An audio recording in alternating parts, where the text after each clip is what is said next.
तो जैसा कि कल शाम को 7 बजे आपको बता दिया गया था कि सुबह 7 बजे चैप्टर 1 से लेकर चैप्टर 14 तक के सभी महत्वपूर्ण बहुविकल्पी प्रश्नों की क्लास आप सभी को मिलेगी।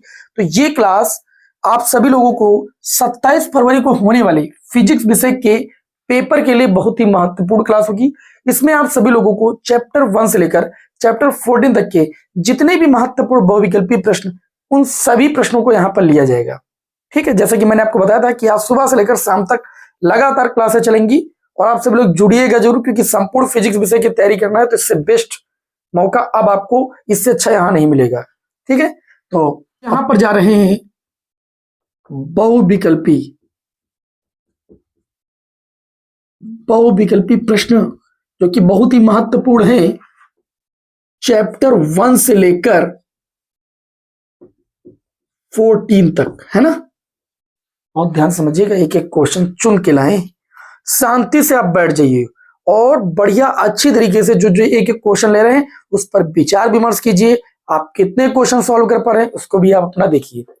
जैसा कि पहला प्रश्न मैं आप सभी लोगों के समक्ष ले रहा हूं, चैप्टर 1 से मैं स्टार्टिंग कर रहा हूं। पहला प्रश्न है कि एक धातु के टुकड़े पर -3.2 कूलम का आवेश है। अगर एक धातु के टुकड़े पर आपका जो आवेश है वो -3.2 कूलम का आवेश है, तो माइनस चिन्ह ये चीज बताता है कि उस पर चालक पर इलेक्ट्रॉनों की अधिकता है। ठीक, अब उस पर कितने इलेक्ट्रॉनों की अधिकता या कमी है वो आपसे पूछा गया है, नंबर ऑफ इलेक्ट्रॉन। तो n बराबर सूत्र होता है Q/E। क्यू की वैल्यू आपको दी गई है 3.2, माइनस चिन्ह नहीं लगाइएगा, माइनस चिन्ह केवल ये बताता है कि इलेक्ट्रॉनों की अधिकता है चालक पर। E, एक इलेक्ट्रॉन पर आवेश 1.6 × 10⁻⁻19 कूलम होता है। इसको इससे काटोगे 2 बार चला जाएगा। n बराबर 2 × 10 की पावर कितना हो जाएगा, 19 ऊपर जाएगा प्लस हो जाएगा। नंबर ऑफ इलेक्ट्रॉन कितने हो जाएंगे, 10 की पावर 19। पहला प्रश्न सभी को समझ में है, वीडियो को लाइक कर दीजिए भाई सभी लोग। बढ़ते हैं आज की क्लास के दूसरे प्रश्न की ओर। देखिए, क्लास में किसी भी प्रकार की बकवास नहीं करेंगे, लगातार आपको हम क्वेश्चन पर क्वेश्चन लेते चले जाएंगे, क्योंकि आपके पास भी समय नहीं है। इस आज ही दिन आप सभी लोगों को पूरी तैयार करनी है, तो यही एक तरीका है।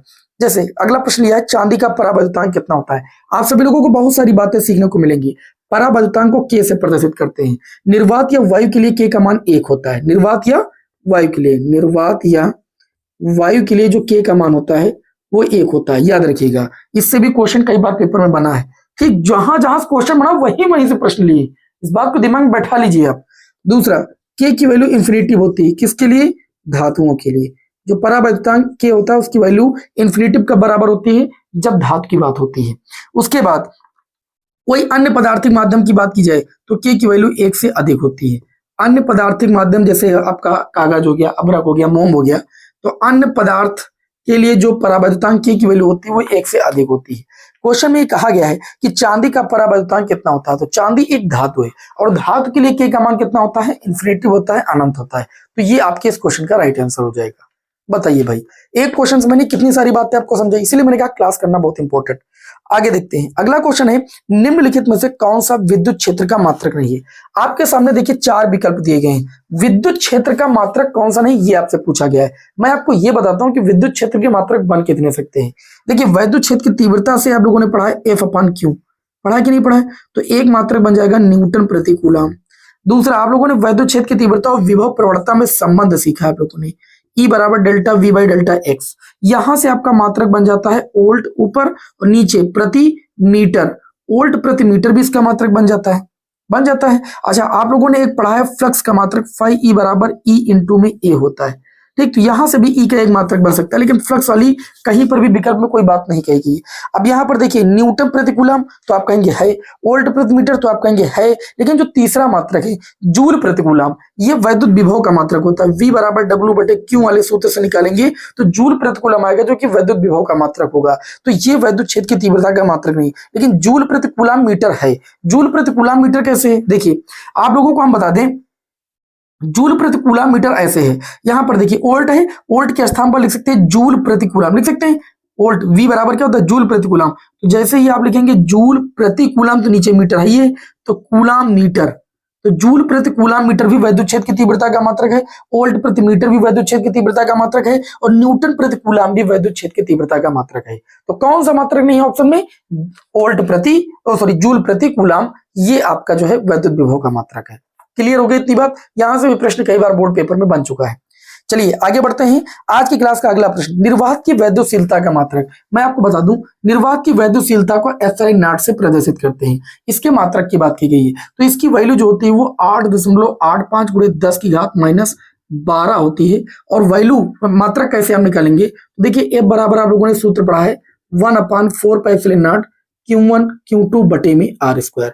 अच्छा, यहां से अगर आप 1/4 पाई एप्सिलॉन नॉट को रोकेंगे तो R स्क्वायर ऊपर चला जाएगा F R स्क्वायर बटे में Q1 Q2। तो यहां से जब आप देखिए 4 पाई का कोई मात्रक वैसे भी नहीं होगा, पलट दीजिए दोनों पक्षों को, तो एप्सिलॉन नॉट बराबर 4 पाई को छोड़िए तो ये आपका हो जाएगा Q1 Q2 बटे में F R स्क्वायर। अब Q1 Q2 आवेशों के मात्रक कूलाम का गुणा कितना हो जाएगा? कूलाम स्क्वायर, और बटे में बल का मात्रक न्यूटन और दूरी का मात्रक मीटर, मीटर स्क्वायर। कूलाम प्रति न्यूटन मीटर स्क्वायर जो मात्रक होता है वो एप्सिलॉन नॉट का मात्रक होता है, यानी निर्वात की वैद्युतशीलता का मात्रक होता है। क्लियर हो गई इतनी बात? अब यहीं से आप बीमा भी निकाल सकते हैं। आज की क्लास के अगले क्वेश्चन की ओर बढ़ते हैं। आप सभी को पता है कि हम बहुत कम समय में बहुत ज्यादा क्वेश्चन लेते हैं, जिससे आप सभी लोगों को रिवीजन अच्छे से हो जाए। आज की क्लास का अगला क्वेश्चन देखते हैं। जो आज की क्लास का हमारा अगला क्वेश्चन है, हर एक चैप्टर से मैंने 5 से 6 प्रश्नों को, 6 से 7 भी ले लिए, 8 प्रश्न भी ले लिए, जहां पर हमें जितने महत्वपूर्ण प्रश्न लगे वो सारे ले लिए, ठीक है, जहां से पूछे जा सकते हैं। जैसे अगला क्वेश्चन है, किसी कुचालक माध्यम, विद्युत रोधी जिसको आप बोलते हो, माध्यम का परावैद्युतांक हो सकता है। किसी कुचालक या अन्य पदार्थिक माध्यम के लिए अभी मैंने बताया परावैद्युतांक की वैल्यू 1 से अधिक होती है। अब आपको यहाँ पर देखिए 4 विकल्प दिए गए हैं। कौन कौन सा दिया गया? -3 दिया गया है, आपको 0 दिया गया है, 0.7 दिया गया है, और आपको 6 दिया गया है। अब ये क्वेश्चन देखिए आया कितना भ्रमित करने वाला है कि किसी कुचालक माध्यम के लिए जो के का मान होता है वो कितना होता है। तो मैंने बताया कि 2 चीजों के लिए आपको पता ही होना चाहिए, बाकी एक से अधिक वैल्यू होनी चाहिए। तो -3 1 से अधिक है नहीं, 0 भी 1 से अधिक है नहीं, 0.7 भी 1 से अधिक है नहीं, 1 से अधिक वैल्यू कौन सी? 6। तो कुचालक पदार्थों के लिए जो के की वैल्यू हो जाएगी वो आपकी 6 हो जाएगी। यहाँ पर 5 होता है तो 5 हो जाती है, मतलब 1 से अधिक वैल्यू को चुनना था आपको। बात समझा गई मेरी? चलिए आज की क्लास के अगले क्वेश्चन की ओर बढ़ते हैं। वैद्युत फ्लक्स का मात्रक है, कई बार क्वेश्चन बन चुका है ये। वैद्युत फ्लक्स को हम लिखते हैं φE से। φE बराबर होता है E इंटू में A। अब E की मात्रक अभी मैंने आपको बता दी है कि न्यूटन प्रति कूलम होता है, तो जब न्यूटन प्रति कूलम लिखेंगे E का मात्रक, और क्षेत्रफल का हो जाएगा मीटर स्क्वायर, तो एक बन जाएगा फ्लक्स का मात्रक न्यूटन मीटर स्क्वायर प्रति कूलम। अच्छा, वैद्युत क्षेत्र की तीव्रता का मात्रक वोल्ट प्रति मीटर भी होता है, तो जब यहाँ पर आप E के स्थान पर वोल्ट प्रति मीटर मात्रक रख देंगे, क्षेत्रफल का मात्रक मीटर स्क्वायर, तो एक मात्रक आ जाएगा वोल्ट मीटर। अच्छा, अगर आप जूल प्रति कूलम मीटर वैद्युत क्षेत्र की तीव्रता का मात्रक रख देते हैं, जूल प्रति कूलम मीटर, तो क्षेत्रफल का मात्रक कितना है? मीटर स्क्वायर, 1 मीटर से मीटर कैंसिल हो जाएगा, जूल मीटर प्रति कूलम भी इसका मात्रक हो जाएगा। अब आपके सामने देखिए मैंने 3 ऐसे मात्रक निकाल दिए जिनको हमने नहीं निकाला होगा। ऑप्शन में दिया गया है कि वैद्युत फ्लक्स का मात्रक वोल्ट मीटर, हमको देखने को ऑप्शन सेकंड मिल रहा है, यही आपके इस क्वेश्चन का राइट आंसर हो जाएगा, क्योंकि न्यूटन प्रति कूलम पहला ऑप्शन है जो कि वैद्युत क्षेत्र की तीव्रता का मात्रक, यहाँ पर फ्लक्स का मात्रक पूछा गया है। अगला क्वेश्चन देखते हैं। आज की क्लास का अगला क्वेश्चन, एक बंद पृष्ठ के भीतर n वैद्युत द्विध्रुव स्थित है, बंद पृष्ठ से निर्गत कुल वैद्युत फ्लक्स कितना होगा? मैं आपको एक चीज बता दूं, कोई भी बंद पृष्ठ है, भाई बंद पृष्ठ से गुजरने वाला ही फ्लक्स हमको निकालना होता है। तो बंद पृष्ठ के भीतर अगर वैद्युत द्विध्रुव स्थित है, ठीक है, तो देखिए हम किसी भी बंद पृष्ठ से क्या निकालते हैं? जब भी फ्लक्स की वैल्यू निकालते हैं तो फ्लक्स की वैल्यू निकालने के लिए उसके अंदर उपस्थित कुल आवेश की जानकारी होना हमें आवश्यक है। तो अगर किसी बंद पृष्ठ के अंदर n वैद्युत द्विध्रुव रखे, हम कहते हैं n रखे हो चाहे जितने रखे हो, कोई भी वैद्युत द्विध्रुव, तो वैद्युत द्विध्रुव के बारे में आपको बताया गया। वैद्युत द्विध्रुव का निर्माण -q और +q आवेशों से मिलकर बना होता है। -q और +q आवेशों से मिलकर एक वैद्युत द्विध्रुव का निर्माण होता है। अगर हम इन दोनों का परिमाण निकालें, इस पर -q आवेश, इस पर +q आवेश, तो पूरे वैद्युत द्विध्रुव के पर जो आवेश का परिमाण होगा वो आपका शून्य होगा, क्योंकि अब देख पा रहे हैं परिमाण में दोनों आवेश बराबर प्रकृति में विपरीत हैं। इन दोनों का कुल जब परिमाण निकालेंगे तो शून्य आएगा। तो एक वैद्युत द्विध्रुव पर आवेश की मात्रा कितनी हुई? परिमाण में शून्य हुई। तो किसी बंद पृष्ठ के अंदर चाहे जितने वैद्युत द्विध्रुव रखे हों, उसके अंदर उपस्थित आवेश कितना हुआ? शून्य हुआ। तो गुजरने वाला जो फ्लक्स है, फ्लक्स का सूत्र होता है गॉस की प्रमेय से Q/ε0। अगर Q ही आपका शून्य है तो आपका 0/ε0 यानी गुजरने वाला फ्लक्स भी कितना हो जाएगा? शून्य हो जाएगा। तो किसी बंद पृष्ठ के अंदर चाहे जितने वैद्युत द्विध्रुव रखे हों, अगर उसके अंदर उपस्थित जितने भी वैद्युत द्विध्रुव हैं, सबका यही आवेश का परिमाण निकालेंगे कुल, तो वो कितना आएगा? परिणामी कितना आएगा? शून्य आएगा आवेश का। तो आवेश जब शून्य आएगा तो गुजरने वाला फ्लक्स भी कितना होगा? शून्य होगा। ठीक है, ऑप्शन नंबर 4 इस क्वेश्चन का राइट आंसर हो जाएगा। बढ़िया क्वेश्चन लगा। देखिए मैंने अच्छे अच्छे क्वेश्चनों का सिलेक्शन किया है क्योंकि बोर्ड एग्जाम आपका नजदीक है। मैं नहीं चाहता कि किसी विद्यार्थी का नुकसान हो। मैं चाहता हूं कि एक दिन में आप सभी लोगों को संपूर्ण भौतिकी विषय एकदम समझ में आ जाए, पूरी रिवाइज हो जाए, है ना। चलिए आगे देखते हैं। तो अगला जो अब देखिए दूसरा चैप्टर, एक एक चैप्टर के मैंने सारे महत्वपूर्ण बहुविकल्पी प्रश्नों का चयन किया है। अगला अगर हम प्रश्न देखें तो चैप्टर नंबर 2 से बहुत ज्यादा ऐसे प्रश्न देखने को नहीं मिलते, लेकिन फिर भी मैंने यहाँ पर चैप्टर नंबर 2 से 3 महत्वपूर्ण बहुविकल्पी प्रश्नों को चुना है। एक चुना है कि निम्नलिखित में से कौन वैद्युत विभव का मात्रक नहीं है। अब देखिए वैद्युत विभव का मात्रक अगर हम देखें तो अभी मैं आपको विस्तार से बता चुका हूं। पहला ऑप्शन दिया है वोल्ट। वोल्ट वैद्युत विभव का मात्रक होता है और वैद्युत विभव V बराबर W बटे Q जूल प्रति कूलाम भी वैद्युत विभव का मात्रक होता है। ठीक है, तो जूल प्रति कूलाम भी है। तीसरा है न्यूटन प्रति कूलाम। अभी मैं बता चुका हूं कि न्यूटन प्रति कूलाम वैद्युत क्षेत्र की तीव्रता का मात्रक है। तो ऑप्शन नंबर 3 इस क्वेश्चन का राइट आंसर हो जाएगा, क्योंकि न्यूटन प्रति कूलाम जो है वो वैद्युत क्षेत्र की तीव्रता का मात्रक है। तो यही जो है वैद्युत विभव का मात्रक नहीं है। आगे आज की क्लास का अगला प्रश्न है, 100 माइक्रोफैराड धारिता वाले संधारित्र को 10 वोल्ट तक आवेशित करने पर उसमें संचित ऊर्जा क्या होगी। 100 माइक्रोफैराड संधारित्र की धारिता दी गई है 100, और माइक्रो का मतलब होता है 10 की पावर -6।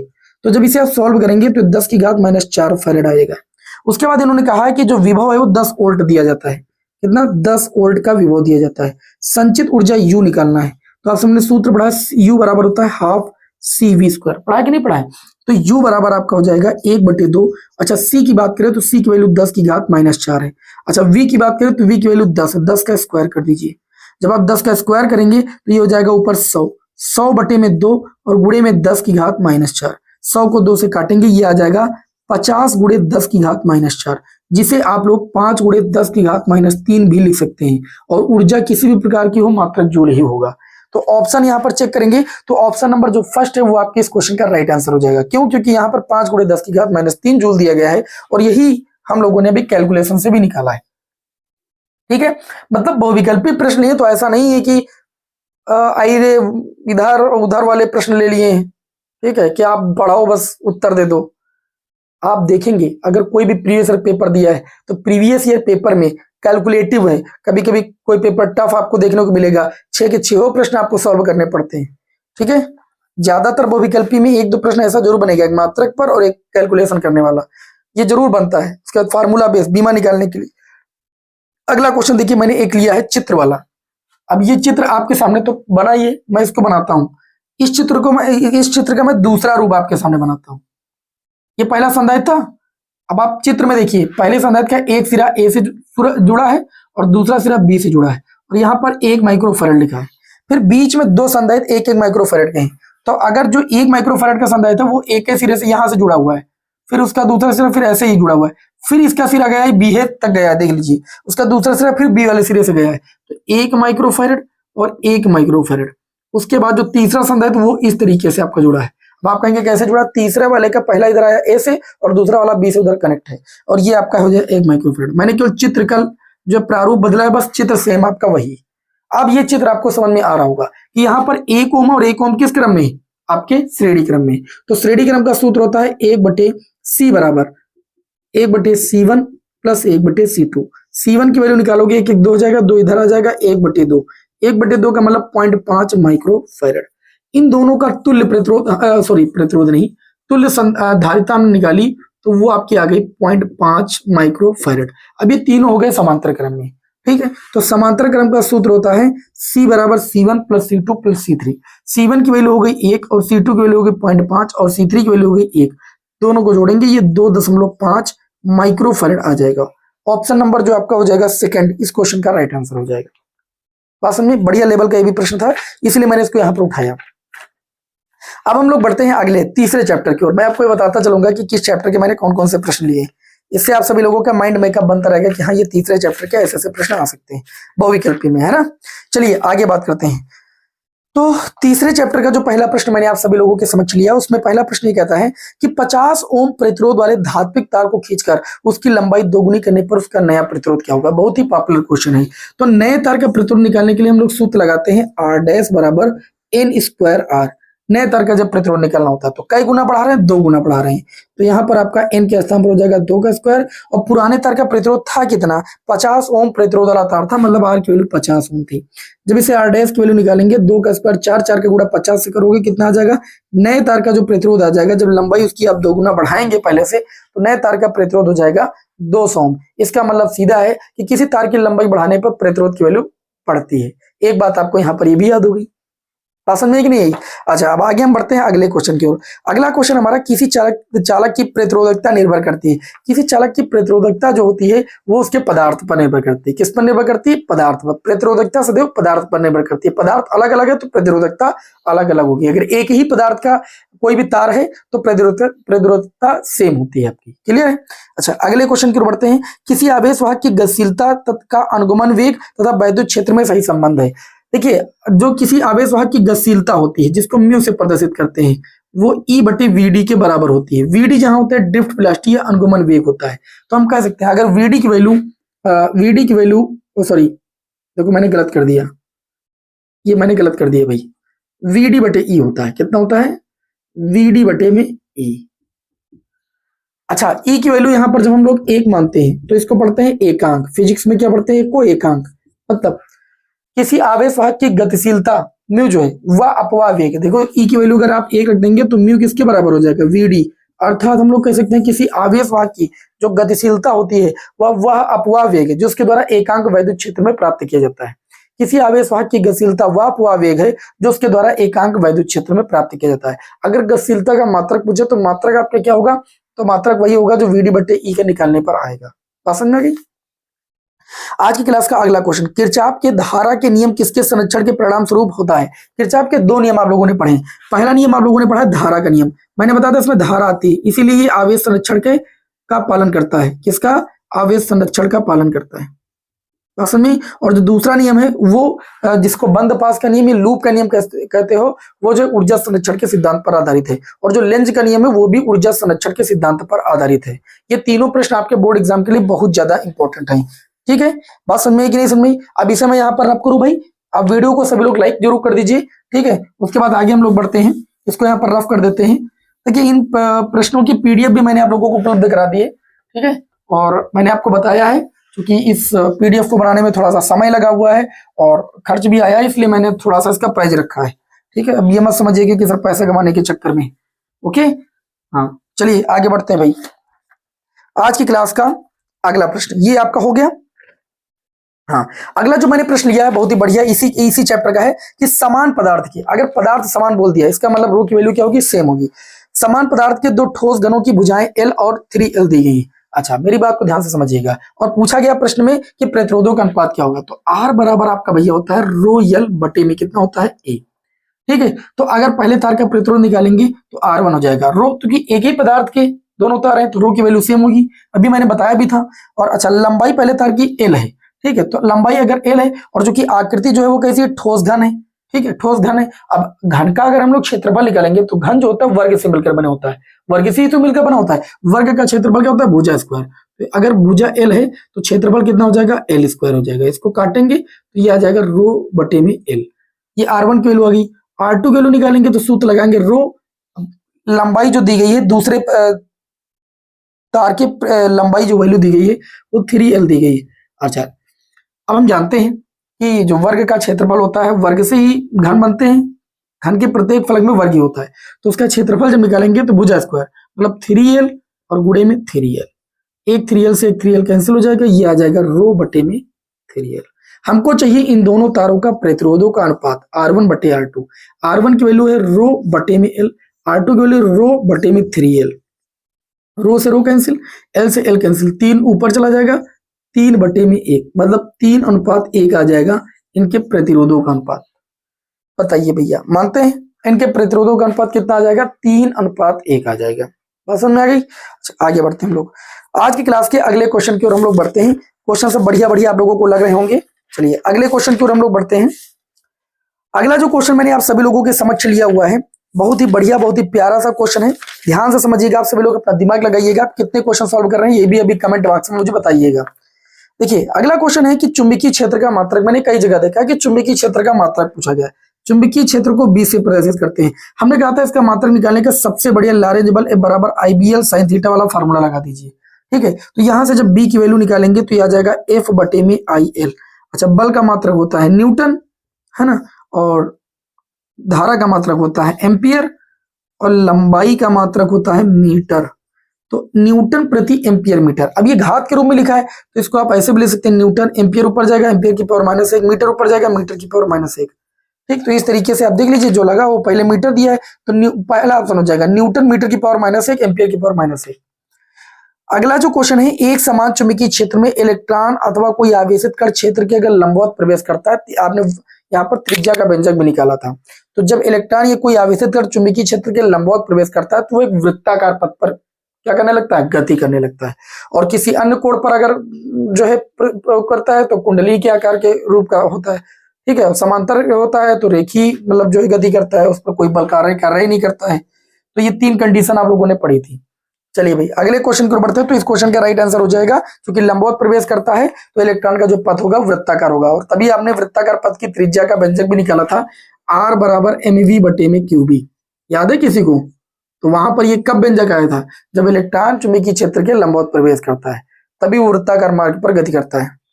आगे बढ़ते हैं आज की क्लास के अगले पॉपुलर क्वेश्चन की ओर। और ये क्वेश्चन 3-4 प्रकार से पूछा गया और तीनों क्वेश्चनों को मैंने ले लिया है।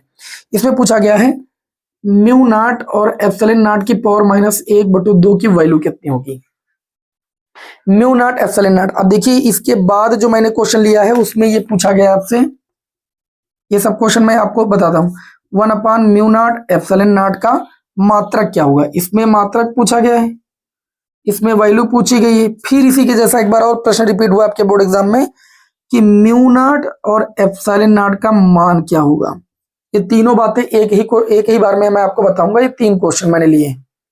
ये क्वेश्चन रिपीट होता ही होता है। आप लोगों को बताया गया है कि जो म्यू नॉट होता है और एप्सिलॉन नॉट होता है वो 1/c² के बराबर होता है। ये कैसे आया था, 1/4 पाई एप्सिलॉन नॉट की वैल्यू को म्यू नॉट 4 पाई म्यू नॉट की वैल्यू से भाग कर दिया गया था, या म्यू नॉट 4 पाई बराबर 10⁻⁷ से भाग कर दिया गया था। तो ये रिलेशन आया था। ठीक है, यहां से हम सभी लोग c² बराबर 1/म्यू नॉट एप्सिलॉन नॉट भी निकाल सकते हैं, या म्यू नॉट एप्सिलॉन नॉट अगर इधर लेकर चले जाएं तो 1/c होती है प्रकाश की चाल। प्रकाश की चाल 3 × 10⁸ होती है, इसका स्क्वायर कर देंगे तो 1/9 × 10⁻16 आ जाएगी। अच्छा, प्रकाश की चाल का मात्रक होता है मीटर प्रति सेकंड स्क्वायर। तो यहां पर ध्यान से समझिएगा, जब हम मीटर प्रति सेकंड स्क्वायर लिखते हैं और स्क्वायर करते तो सेकंड स्क्वायर ऊपर चला जाता है, तो इसका मात्रक आ जाता है आपका, देखिए ध्यान से समझिए, चाल का मात्रक मीटर प्रति सेकंड स्क्वायर नहीं होता, मीटर प्रति सेकंड होता है। मुझसे भी गलती से निकल गया, माफ कीजिएगा। प्रकाश की चाल का मात्रक क्या होता है, मीटर प्रति सेकंड। तो जब हम यहाँ पर मीटर प्रति सेकंड लिखते हैं उसके बाद उस पर स्क्वायर लगाते हैं, ठीक है, ध्यान समझिए, उस पर स्क्वायर लगाते हैं। मैं आप लोगों को सारी बातें क्लियर कर लूं। स्क्वायर लगाते तो ऊपर चला जाता सेकंड स्क्वायर, नीचे जाता मीटर स्क्वायर। मतलब सीधे तौर पर म्यू नॉट एप्सिलॉन नॉट की अगर मात्रक की बात करता तो मात्रक हमारा आ जाता सेकंड स्क्वायर और प्रति मीटर स्क्वायर। लेकिन यहां पर अगले क्वेश्चन में आपसे बात ये कह रहा है कि 1/म्यू नॉट एप्सिलॉन नॉट का मात्रक क्या होगा। मतलब इसको पलट करके आपको निकालना है, तो 1/म्यू नॉट एप्सिलॉन नॉट का मात्रक हो जाएगा मीटर स्क्वायर प्रति सेकंड स्क्वायर। ठीक है। अच्छा, वैल्यू की अगर बात करें तो वैल्यू 1/म्यू नॉट एप्सिलॉन नॉट की वैल्यू देखो यहां पर क्या है, ये वैल्यू पूछी गई है 1/√म्यू नॉट एप्सिलॉन नॉट की। क्यों? क्योंकि पावर -1/2, 1/2 तो मतलब अंडर रूट होता है और माइनस के मतलब बट्टे में कीजिए। तो अगर यहां पर हम इसको इधर ले आते, सी को उधर लेकर चले जाते तो 1/√म्यू नॉट एप्सिलॉन नॉट हो जाता, ठीक, उधर सी हो जाता। मतलब इसकी वैल्यू सी के बराबर हो जाएगी। सी की वैल्यू होती 3 × 10⁸ मीटर प्रति सेकंड। तो पहले क्वेश्चन का आंसर तो ये हो जाएगा। दूसरे क्वेश्चन में मात्रक पूछा गया तो 1/म्यू नॉट एप्सिलॉन नॉट का, तो ये हो जाएगा। फिर इसमें म्यू नॉट एप्सिलॉन नॉट की वैल्यू पूछी गई है, तो अभी देखिए म्यू नॉट एप्सिलॉन नॉट की वैल्यू में निकाला तो कितनी आई है, तो आप कहेंगे 1/9 × 10⁻16 सेकंड स्क्वायर प्रति मीटर स्क्वायर। ठीक है, म्यू नॉट एप्सिलॉन नॉट की वैल्यू। कोई समस्या बताइए भाई। 3 प्रकार से क्वेश्चन ये आपके एग्जाम में पूछा गया था, तीनों प्रकार से मैंने इसे बता दिया। अब हम लोग बढ़ते हैं आज की क्लास के अगले क्वेश्चन की ओर। देखिए क्वेश्चन मैंने आप सभी लोगों के समक्ष और लिया है, ध्यान से समझिएगा। चल कुंडली धारामापी की सुग्राह्यता में वृद्धि की जा सकती है। चल कुंडली जो धारामापी है उसकी जो है धारामापी की सुग्राह्यता में वृद्धि कैसे की जा सकती है, मैं आपको बता दूं, यहां पर थोड़ा सा रब कर दूं। जो चल कुंडली धारामापी की सुग्राह्यता होती है आप लोगों ने पढ़ा भी है। चल कुंडली धारा मापी की सुग्राह्यता में वृद्धि कैसे कर सकते हैं, बहुत ही इंपॉर्टेंट क्वेश्चन है, आप सभी को पता है। तो मैं आपको बता दूं, जो चल कुंडली धारा मापी है उसकी जो धारा सुग्राह्यता होती है IS बराबर NAB और बटे में क्या होती है आपकी C होती है। मतलब अगर हमको इस वैल्यू को बढ़ाना है तो कुंडली में फेरों की संख्या, क्षेत्रफल और चुंबकीय क्षेत्र की तीव्रता का मान बढ़ा करके, और तार का जो मरोड़ नियतांक C होता है, इसे हम लोग क्या कहते हैं, मरोड़ नियतांक कहते हैं। क्या कहते हैं भाई, मरोड़ नियतांक, निलंबन का मरोड़ नियतांक कहते हैं। तो मरोड़ नियतांक का मान घटाकर और इन तीनों का मान बढ़ाकर, क्योंकि ये इसके समानुपाती, तो जो चल कुंडली धारा मापी है उसमें फेरों की संख्या और क्षेत्रफल और चुंबकीय क्षेत्र के मान को बढ़ा करके चल कुंडली धारा मापी की सुग्राह्यता को बढ़ाया जा सकता है, और जो निलंबन का मरोड़ नियतांक है इसकी वैल्यू को घटा करके, क्योंकि व्युत्क्रमानुपाती, धारा मापी की सुग्राह्यता को बढ़ाया जा सकता है। अब ऑप्शन देख लेंगे क्या दिए हैं, ऊटपटांग ऑप्शन दिए, कुंडली का क्षेत्रफल घटा करके नहीं, कुंडली का क्षेत्रफल बढ़ा करके। ऑप्शन थर्ड आपके इस क्वेश्चन का राइट आंसर हो जाएगा। कुंडली में फेरों की संख्या घटाकर नहीं, कुंडली में फेरों की संख्या को बढ़ा करके। ठीक, उल्टा ऑप्शन दिए हैं, थोड़ा यही समझना है आपको। चलिए भाई, ये क्वेश्चन सॉल्व होता है आप लोगों का कि नहीं होता है, बढ़िया से अच्छे से सॉल्व होता है। क्यों, आज की क्लास के अगले क्वेश्चन की ओर बढ़ते हैं। अगला क्वेश्चन है कि यदि अमीटर तथा मिली अमीटर का प्रतिरोध X1, देखिए अमीटर का जो प्रतिरोध है, अमीटर से भी धारा मापते हैं, वो X है, और दूसरा है मिली अमीटर, ये दोनों बनाए जाते हैं किससे, गैलोनोमीटर से ही बनाए जाते हैं। उसका प्रतिरोध X2 है, इसका X1 है। अब इसमें रिलेशन क्या होता है, देखिए मिली अमीटर बहुत ही छोटी धाराओं को मापेगा। अच्छा, धारा का मान उसमें कम होगा तो रेजिस्टेंस का मान ज्यादा होगा। क्यों, क्योंकि R बराबर होता है V/I। अगर धारा का मान कम हुआ तो R का मान बढ़ा। इसका मतलब मिली अमीटर के जो प्रतिरोध की वैल्यू होगी वो अमीटर के प्रतिरोध की वैल्यू से अधिक होगी। अब ऑप्शन देख लीजिए, ऑप्शन नंबर जो थर्ड है वो आपके इस क्वेश्चन का राइट हो जाएगा, X1 लेस देन X2। ठीक है, बताइए भाई समझ में आता है कि नहीं, बिल्कुल समझ में आ गई होगी, बढ़िया क्वेश्चन ये भी था। चलिए आगे बढ़ते हैं अगले क्वेश्चन की ओर। ठीक है, अगला जो क्वेश्चन है, देखिए 14 चैप्टर के प्रश्न लिए हैं आज, है ना, और सुबह से लेकर शाम तक 14 चैप्टर की ही बात चलेगी।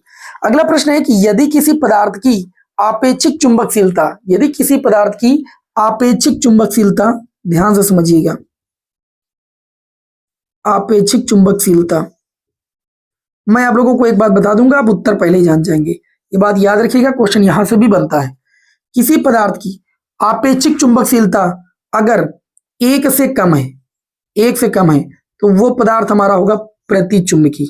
कैसा होगा, प्रतिचुंबकी। अगर आपेक्षिक चुंबकशीलता की वैल्यू 1 से अधिक है तो वो पदार्थ आपका होगा अनुचुंबकी। कैसा होगा, अनुचुंबकी। अगर किसी पदार्थ की आपेक्षिक चुंबकशीलता 1 से बहुत अधिक है तो वो पदार्थ आपका होगा लौह चुंबकी। इसमें इन्होंने कहा था कि एक पदार्थ की जो आपेक्षिक चुंबकशीलता वो 0.99 कितनी दी गई है, 0.999, मतलब 1 से कम है, और किसी पदार्थ की आपेक्षिक चुंबकशीलता का मान अगर 1 से कम है तो वो पदार्थ कौन सा जाना जाएगा, प्रतिचुंबकी पदार्थ जाना जाएगा। अगर 1 से बड़ी वैल्यू है तो वो पदार्थ अनुचुंबकी पदार्थ में माना जाएगा। अगर वैल्यू 1 से बहुत अधिक है तो वो पदार्थ लौह चुंबकीय पदार्थ माना जाएगा। ये 3 ऑप्शन याद रखिएगा, इस क्वेश्चन को लेने का हमारा उद्देश्य यही था। आज की क्लास का अगला प्रश्न देखते हैं। अनुचुंबकीय पदार्थ की चुंबकीय जो प्रवृत्ति होती है, चुंबकीय प्रवृत्तियों को काई एम से लिखते हैं। ठीक है, वो परम ताप के साथ किस प्रकार बदलती है। जो अनुचुंबकीय पदार्थों की चुंबकीय प्रवृत्ति होती है काई एम, वो परम ताप के व्युत्क्रमानुपाती होती है, इसे क्यूरी का नियम कहते हैं। अर्थात काई एम समानुपाती T⁻⁻1। जहां पर भी ऑप्शन में आपको देखने को मिल जाए यही आपके इस क्वेश्चन का राइट, ऑप्शन नंबर 2 इस क्वेश्चन का राइट आंसर हो जाएगा। इस तरीके से हम लोगों ने 5 चैप्टर के बहुविकल्पी प्रश्न अभी तक सॉल्व कर लिए। अब हम लोग बढ़ते हैं चैप्टर नंबर 6 पर, और चैप्टर नंबर 6 पर बढ़ने से पहले आप सभी से एक छोटी सी रिक्वेस्ट है, वीडियो को लाइक कर दीजिए। आप सभी लोग, बहुत ही मेहनत से आप सभी लोगों के लिए क्लास बनाई जा रही, आप लोगों के लिए मैंने पूरी व्यवस्था कर दी है, उसके बावजूद भी आप लोग वीडियो को लाइक नहीं करते, कितनी गंदी बात है बताइए। एक दिन में मैं सिंगल पर्सन आप सभी लोगों की संपूर्ण फिजिक्स विषय की तैयारी करा रहा हूं और आप सभी लोग वीडियो को लाइक नहीं करते हैं। चलिए भाई ठीक है, लाइक कर देंगे, हमें पता है कि आप लोग हमारी भावनाओं को समझ रहे हैं। देखिए अगला जो क्वेश्चन लिया मैंने आप सभी लोगों के समक्ष, वो आपका ये है कि लेंज का नियम किसके संरक्षण के अनुरूप है। लेंज का नियम क्या होता है? प्रेरित धारा की दिशा सदैव ऐसी होती है कि वह उस कारण का विरोध करती है जिससे वह स्वयं उत्पन्न हो, उसे हम क्या कहते हैं? लेंज का नियम। लेंज का नियम ऊर्जा संरक्षण के सिद्धांत पर आधारित है। ये बात अभी मैंने किरचॉफ वाला जब बताया क्वेश्चन तो बताया कि नहीं बताया? तो लेंज का नियम ऊर्जा संरक्षण के सिद्धांत पर आधारित। अगला क्वेश्चन है आपका कि प्रेरित धारा की दिशा का ज्ञान, तो प्रेरित धारा की दिशा कौन बताता है? लेंज का नियम ही तो बताता है। जो लेंज का नियम है, ध्यान रखना, लेंज का जो नियम है, पहली बात तो ये ऊर्जा संरक्षण के सिद्धांत पर आधारित, दूसरी बात ये प्रेरित धारा की दिशा को बताता है। प्रेरित धारा की दिशा का ज्ञान लेंज के नियम से ही होता है। बात आई कुछ समझ में? अच्छा आगे बढ़ते हैं आज की क्लास के अगले क्वेश्चन की ओर, जो कि बहुत ही बढ़िया क्वेश्चन है और अधिकतर विद्यार्थी इसी में कंफ्यूज होते हैं। देखिए भाई, लगातार इन प्रश्नों को मैंने उठा लिया है। L/R का विमीय सूत्र पूछा गया है। मैं बता दूं, L हर एक विद्यार्थी जानता है।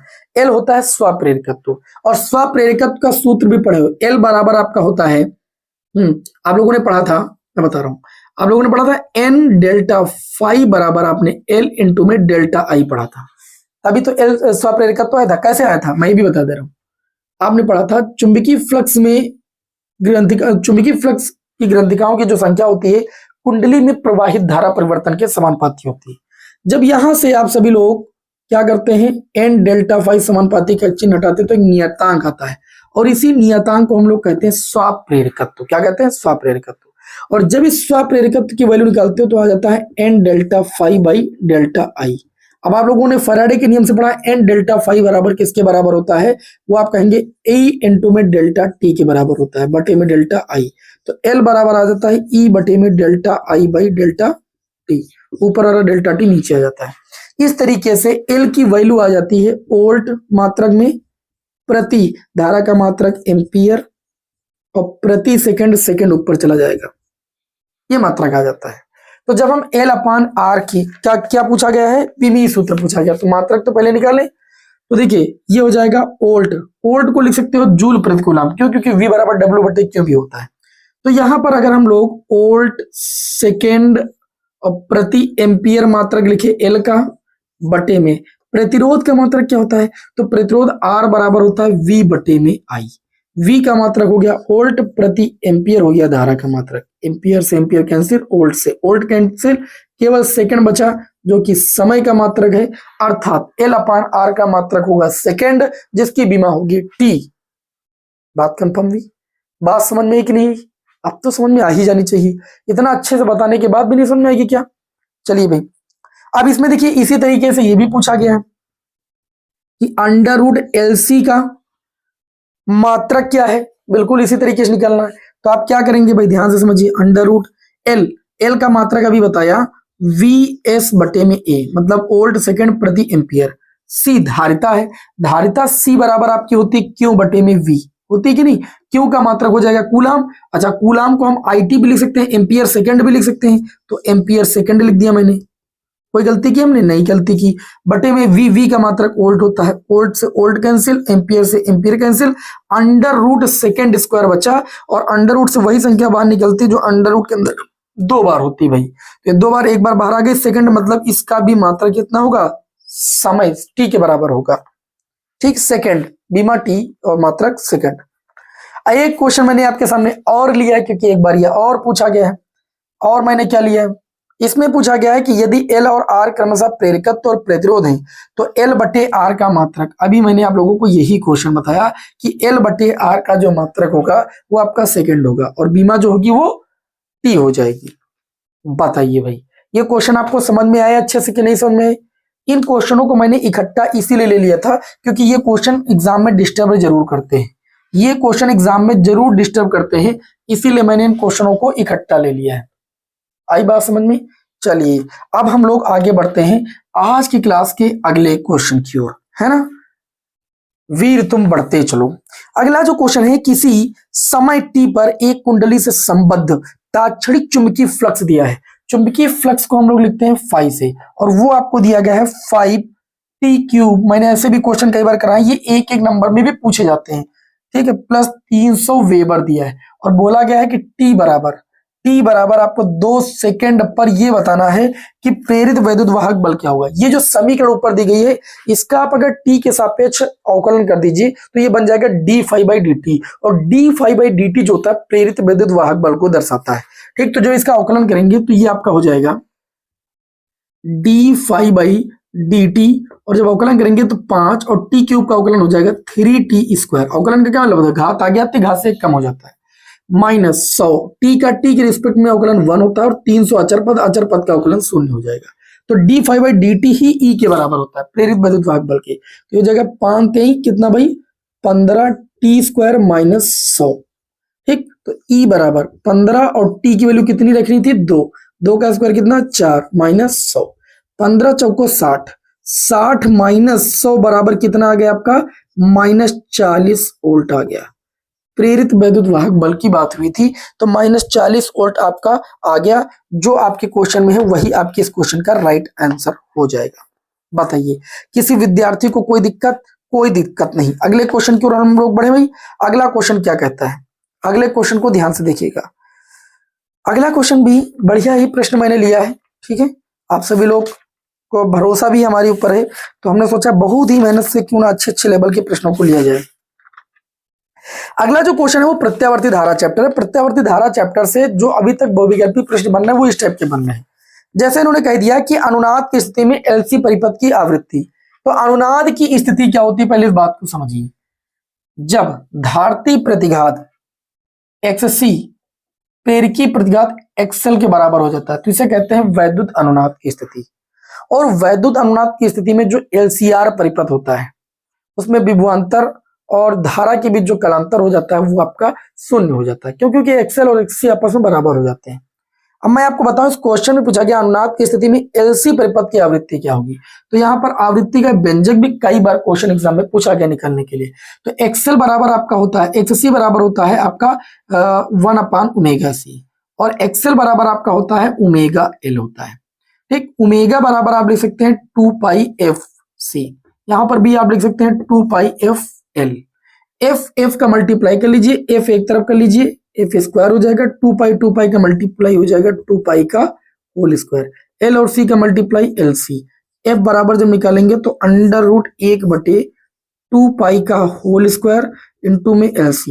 अब अंडर रूट से वही संख्या बाहर निकलती है जो अंडर रूट के अंदर स्क्वायर में हो, तो 2π बाहर आ जाएगा और lc अंडर रूट से बाहर नहीं निकल पाएगा, और ये जो व्यंजक आ जाता है इसी को हम लोग कहते हैं अनुनादी आवृत्ति का व्यंजक। क्या कहते हैं भाई, इसी को हम लोग कहते हैं अनुनादी आवृत्ति का व्यंजक। तो ये आपका हो गया अनुनादी आवृत्ति का व्यंजक। मानते हैं इस बात को, बोलिए भाई मानते हैं इस बात को जी बिल्कुल।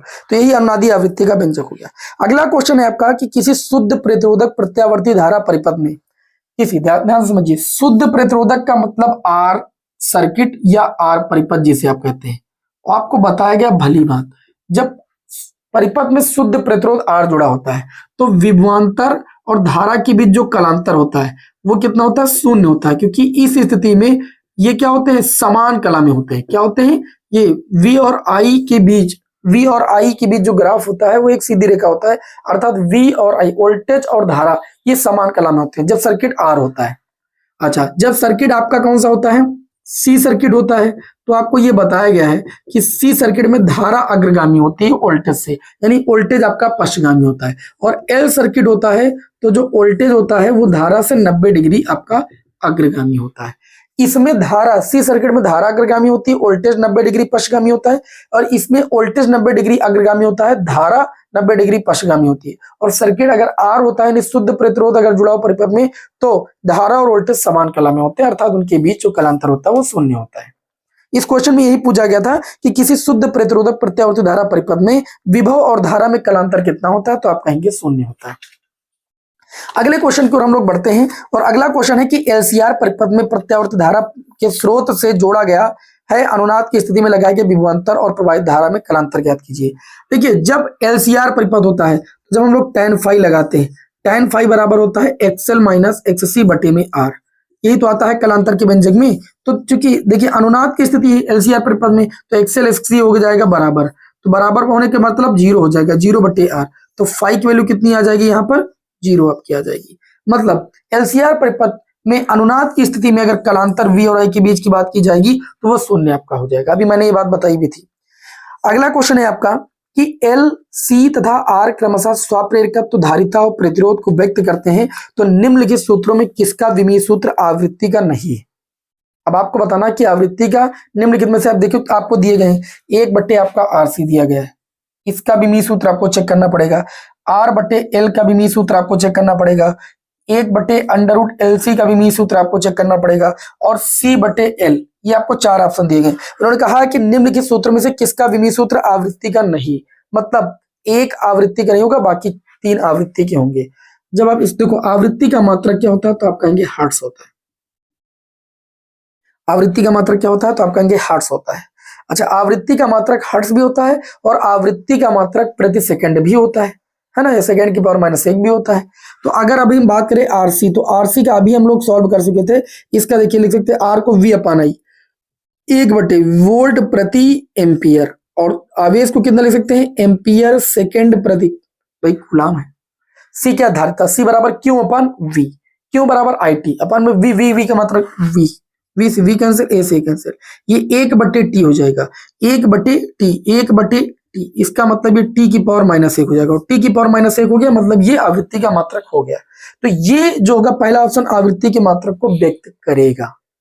दूसरा है R/L, मैंने भी बताया था कि L/R की वैल्यू अभी आपके सामने निकाला था सेकंड होती है, तो R/L हो जाएगा सेकंड की पावर -1, कितना हो जाएगा, सेकंड की पावर में, मतलब आवृत्ति को ये भी व्यक्त करेगा।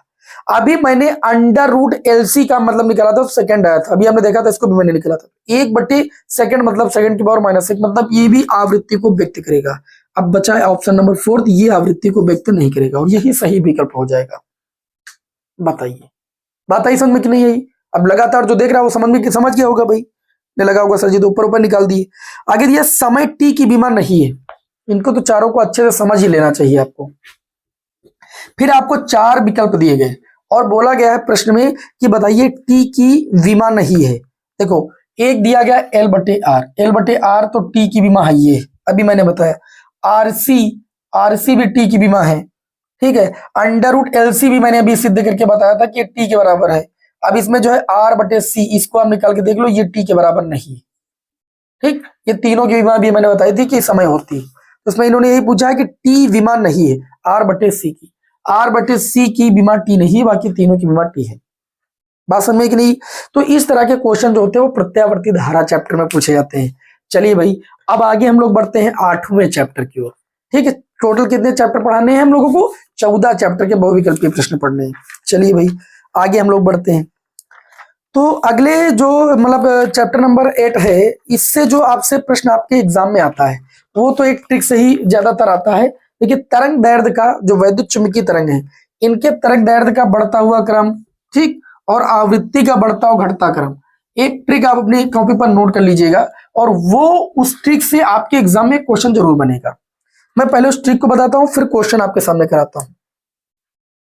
देखिए मैंने आपको कराया भी कई बार, गाय पद असुर, गाय पद असुर, ये एक आपकी ट्रिक है।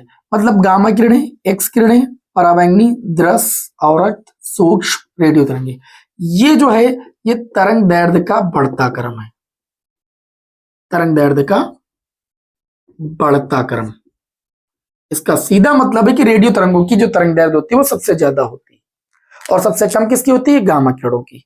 अगर इसके उल्टा विपरीत बोले तो गामा किरणों की आवृत्ति सबसे अधिक होती है। गामा किरणों की आवृत्ति क्या होती है भाई? सबसे अधिक होती है। और सबसे कम आवृत्ति किसकी होती है? तो आप कहेंगे रेडियो तरंगों की। अब मैं क्वेश्चन लेता हूं, ठीक, बहुविकल्पीय प्रश्न इस चैप्टर में उठाता हूं आप सभी के समक्ष। देखिए भाई, पहला प्रश्न है कि वैद्युत चुंबकीय तरंगों के वैद्युत और चुंबकीय क्षेत्र सदिशों के बीच कालांतर कितना होता है। तो मैंने आपको इसका आरेख बनाया था कि जो वैद्युत चुंबकीय तरंगे होती है वो कुछ ऐसे होती है, ये ग्राफ होता है, कई बार बना चुका हूं। अगर ऊपर आपका वैद्युत क्षेत्र ए तो नीचे 100% आपका चुंबकीय क्षेत्र बी होगा। ई व बी के बीच जो कालांतर होता है वो यहाँ पर 90 डिग्री होता है। कितना होता है? 90 डिग्री। भूलिएगा नहीं, क्वेश्चन कई बार एग्जाम में आ चुका है। अगला क्वेश्चन है कि जब कोई तरंग किसी माध्यम, सॉरी ये नहीं, λ1, λ2, λ3, ध्यान से समझिएगा। λ1 तरंग दैर्ध्य, λ2 तरंग दैर्ध्य, λ3 तरंग दैर्ध्य, लैम्डा 1 जो है वो दृश्य प्रकाश को प्रदर्शित कर रही है, ठीक, और लैम्डा 2 जो है वो एक्स किरणों को प्रदर्शित कर रहा है, और जो लैम्डा 3 है वो सूक्ष्म तरंगों को व्यक्त कर रहा है। तो प्रश्न में ये कहा गया है कि आप बताइए, अब आपके सामने ऑप्शन बहुत सारे हैं कि lambda 1 greater than lambda 2 greater than lambda 3, है ना, इस तरीके से ऑप्शन दिए हैं। मैं आप लोगों को एक चीज बताता हूं, देखिए तरंग दैर्ध्य ही दी गई है, तो मैं पहले बता दूं, अगर इस क्रम को आप देखिए तो दृश्य आपका कहां है, तो आप कहेंगे यहां पर है। अच्छा, एक्स कहां है, तो आप कहेंगे यहां पर है। अगर मैं कहूं सूक्ष्म कहां है, तो आप कहेंगे यहां पर है। मतलब सूक्ष्म तरंगों की तरंग दैर्ध्य सबसे ज्यादा होगी, क्योंकि ये इधर है, रेडियो की बात सूक्ष्म है। उसके बाद जो दृश्य की होगी, और दृश्य है लैम्डा 1, यानी लैम्डा 3 की वैल्यू सबसे ज्यादा है, उसके बाद लैम्डा 1 की ज्यादा है, और उसके बाद एक्स को बोला गया है लैम्डा 2, यानी उसके बाद लैम्डा 2। ये ऑप्शन जहां पर देखने को मिल जाए वही सही हो जाएगा। लैम्डा 3 की तरंग दैर्ध्य सबसे ज्यादा है ना, मतलब सूक्ष्म की, उसके बाद दृश्य की, उसके बाद एक्स की। अब ये ऑप्शन अगर हम ढूंढे तो ऑप्शन नंबर हमको देखने को मिल रहा है डी, यही आपके इस क्वेश्चन का राइट आंसर हो गया। अब ये आप कैसे टिक कर पाए, अगर गाय पद असुर आपको ट्रिक आती है तो बताइए कोई दिक्कत होगी? कोई दिक्कत नहीं होगी। अगले क्वेश्चन की ओर बढ़ते हैं। विद्युत चुंबकीय तरंगों में संचरण की दिशा और ध्रुवण तल के बीच, अभी मैंने कोण बताया 90 डिग्री, ठीक है, ओके। आगे बात करते हैं। अगला क्वेश्चन है कि वैद्युत चुंबकीय तरंग में वैद्युत क्षेत्र का आयाम दिया गया है। वैद्युत क्षेत्र के आयाम को हम लोग लिखते हैं E0 से, इससे लिखते हैं E0 से। वो आपको दिया गया है, वैद्युत क्षेत्र का आयाम 6 वोल्ट प्रति मीटर, 6 वोल्ट प्रति मीटर, ये आपको दिया गया है। क्वेश्चन में कहा जा रहा है कि आप ये बताइए चुंबकीय क्षेत्र का आयाम क्या होगा। चुंबकीय क्षेत्र यानी B0 की वैल्यू क्या होगी। अब आप लोगों ने इस चैप्टर में एक सूत्र पढ़ा है, E0 बटे में B0 बराबर कितना होता है, आप कहेंगे C के बराबर होता है। आपको B0 की वैल्यू चाहिए तो B0 को इधर लाएंगे और E0 के बटे में C को कर देंगे। E0 की वैल्यू 6 है और C की वैल्यू 3 गुणे 10 की घात आपकी 8 है। अब देखिए 3 से जब आप इसको काटेंगे तो 3 दूनी 6, 2 गुणे 10 की घात -8 आ जाएगा। ये चुंबकीय क्षेत्र का मात्रक क्या होता है, टेस्ला। तो चुंबकीय क्षेत्र का आयाम आ गया 2 गुणे 10 की घात -8। जो ऑप्शन नंबर सेकंड है वो आपके इस क्वेश्चन का राइट आंसर हो जाएगा। बताइए भाई, समझ में बात की नहीं। अब अगला मैंने बहुत ही बढ़िया इंपॉर्टेंट क्वेश्चन लिया, बहुत विद्यार्थी गलत कर देते हैं। निम्नलिखित में से कौन सी तरंगे वैद्युत चुंबकीय तरंगे हैं। 4 ऑप्शन दिए गए, ध्वनि तरंगे, ऊष्मा तरंगे, जल तरंगे, रस्सी में उत्पन्न तरंगे। मैं आपको एक चीज बता दूं, आप जब क्लास 9th में थे तो आपने पढ़ी थी तरंगों के प्रकार। तरंगे 2 प्रकार की पढ़ी थी, एक पढ़ी थी आपने यांत्रिक तरंग और दूसरी आप लोगों ने पढ़ी थी वैद्युत चुंबकीय तरंग। वैद्युत चुंबकीय तरंगे वे तरंगे होती जिनके संचरण के लिए, जिनके गमन के लिए किसी भौतिक माध्यम की आवश्यकता नहीं होती। अब यहाँ पर अगर 4 ऑप्शन है ध्वनि तरंगे, तो ध्वनि तरंगे जो है वो आपकी कैसी है, यांत्रिक तरंगे। अगर हम बात करें यहाँ पर ऊष्मा तरंगे, तो ऊष्मा तरंगे जो है वो वैद्युत चुंबकीय तरंगे हैं, ठीक है। ध्वनि तरंगे जो है वो आपकी यांत्रिक तरंग है, जल तरंग भी यांत्रिक तरंग है, रस्सी में उत्पन्न तरंगे यांत्रिक तरंग है। तो मतलब ऊष्मा तरंगे, ये आपके इस क्वेश्चन का राइट आंसर हो जाएगा। तो इस तरीके से फिजिक्स फर्स्ट पार्ट के देखिए मैंने सारे बहुविकल्पी प्रश्न करा दिए मात्र 47 मिनट में, ठीक है। अब चलिए हम लोग बढ़ते हैं फिजिक्स सेकंड की ओर और उस पर वार करते हैं अपना, उसके सारे बहुविकल्पी प्रश्नों को सॉल्व करते हैं। तो भैया चलिए देखते हैं अगला क्वेश्चन। अब ये फिजिक्स सेकंड पेपर से संबंधित सारे बहुविकल्पी प्रश्न होंगे, बहुत ध्यान से समझिएगा। देखिए प्रश्न कहता है कि वायु के सापेक्ष जल और कांच के अपवर्तनांक 4/3 एवं 5/3 है। कांच का जल के सापेक्ष अपवर्तनांक होगा। मैं आपको बता दूं इस प्रश्न में दिया क्या है, दिया गया है वायु के सापेक्ष जल। वायु के सापेक्ष जल का मतलब है W, जल मतलब वाटर है ना। वायु के सापेक्ष जल का अपवर्तनांक दिया है आपको और कांच का अपवर्तनांक दिया मतलब ANG। तो वायु के सापेक्ष जल का अपवर्तनांक 4/3 है और वायु के सापेक्ष कांच का अपवर्तनांक 5/3 है। और प्रश्न में यह कह रहा है कि आप बताइए कांच का जल के सापेक्ष अपवर्तनांक ज्ञात कीजिए। मतलब आपको क्या करना है, जल के सापेक्ष कांच का अपवर्तनांक ज्ञात करना है। क्वेश्चन देखो आपको लग रहा है बड़ा आसान है, क्वेश्चन घुमा के पूछा गया, कांच का जल के सापेक्ष मतलब जल के सापेक्ष कांच का अपवर्तनांक, और जल के सापेक्ष कांच के अपवर्तनांक को WNG से लिखेंगे। और WNG बराबर क्या होगा, जो पीछे होगा उसका अपवर्तनांक पहले वायु के सापेक्ष बटे में जो आगे होगा उसका अपवर्तनांक बटे में वायु के सापेक्ष। तो ANG की वैल्यू कितनी है तो आप कहेंगे 5/3, ANW की वैल्यू कितनी है तो आप कहेंगे 4/3, 3 से 3 ये कैंसिल, ये आपका आ गया 5/4। बात समझ में आई कि नहीं समझ में आई? चलिए भाई अगले क्वेश्चन को देखते हैं। निम्न में से कौन सा किरण आरेख सही है? ठीक है, आपको देखिए 4 किरण आरेख दिए गए हैं। ये अवतल लेंस ऐसे बनाया गया है, द्वि अवतल लेंस है, ये मुख्य अक्ष है, एक बार प्रकाश किरण ऐसे आई है ऐसे गई है। ठीक, दूसरा किरण आरेख आपके सामने बनाया गया है। बहुत ध्यान से समझिएगा, इस क्वेश्चन में अच्छे लोग कंफ्यूज हो जाएंगे। ये प्रकाश किरण ऐसे गई और ये चौथा किरण आरेख आपके सामने बना है। इसमें आप देखेंगे प्रकाश किरण सीधे गई बिना विचलित हुए, और चौथे किरण आरेख में आपको क्या दिखाया गया है? क्वेश्चन में ये कहा जा रहा है, क्या कहा जा रहा है? क्वेश्चन में कहा जा रहा है कि निम्न में से कौन सा किरण आरेख सही है जहां n1 माध्यम का अपवर्तनांक और n2 लेंस के पदार्थ का अपवर्तनांक है, और साथ में ये कहा गया है कि जो n1 की वैल्यू है वह n2 से अधिक, मतलब n2 जो है वो इस लेंस का अपवर्तनांक है, n1 माध्यम का अपवर्तनांक जिस माध्यम में ये आपका द्वि अवतल लेंस रखा है, और n1 की वैल्यू n2 से बड़ी है, ऐसा प्रश्न कह रहा है। आपको एक चीज बता दें, जब कोई लेंस किसी ऐसे माध्यम में स्थित होता है जिसमें लेंस का अपवर्तनांक माध्यम के अपवर्तनांक से कम हो, तो जो लेंस की प्रकृति होती है वो बदल जाती है, मतलब विपरीत हो जाती है। आप सभी को पता है कि उत्तल लेंस अपसारी प्रकृति की भांति कार्य करता है, मतलब प्रकाश किरणों को फैलाता है, लेकिन ये इतनी टाइम ऐसे माध्यम में रखा है जिसमें उसका अपवर्तनांक माध्यम के अपवर्तनांक से कम है, मतलब माध्यम का अपवर्तनांक क्या है आपका? ज्यादा है। तो जब माध्यम का अपवर्तनांक ज्यादा होगा तो उसकी प्रकृति विपरीत हो जाएगी। अपसारी दी तो ये कैसा कार्य करने लगेगा? अभिसारी के तरीके से कार्य करने लगेगा। अगर देखिए ऐसा नहीं होता, n2 ग्रेटर देन होता तो ये सही हो जाता आपका, लेकिन ये सही नहीं। क्यों? क्योंकि माध्यम का अपवर्तनांक ज्यादा है, इसलिए ये अभिसारी प्रकृति की तरीके से कार्य करेगा, और अभिसारी का मतलब होता है प्रकाश किरणों को मोड़ना। तो ऑप्शन नंबर फर्स्ट हमारे समझ से पूरा एकदम राइट आंसर होगा। अच्छा, ये नहीं होगा बिना विचलित हुए, भाई अपवर्तन तो होगा ही, ये तो बिल्कुल गलत हो गया। ये क्यों गलत है भाई? इसमें तो देखिए प्रकाश किरण वापस हो रही है, तो क्या लेंस तो एक पारदर्शी माध्यम है, क्या वो प्रकाश किरण को परावर्तित करेगा? परावर्तन की घटना तो पॉसिबल बिल्कुल भी नहीं होगी, क्योंकि वो तो दर्पण में होती है। और ये इसलिए नहीं होगा क्योंकि n2 की वैल्यू क्या है? छोटी है n1 से, इसलिए, और इसलिए ये होगा आपका। क्लियर हो गई बात? एकदम क्लियर। बढ़िया सा क्वेश्चन था, इसलिए मैंने इसको यहाँ पर उठाया, और 2024 बोर्ड एग्जाम में ही ये पूछा गया है। अगला क्वेश्चन है, यदि विरल तथा सघन माध्यम में प्रकाश की चालें v1 व v2 हो तो सघन माध्यम में क्रांतिक कोण c हो, तो रिलेशन क्या आएगा? देखिए आपको बता दें, पहले माध्यम के सापेक्ष दूसरे माध्यम का अपवर्तनांक होता है v1/v2। क्या होता है? v1/v2।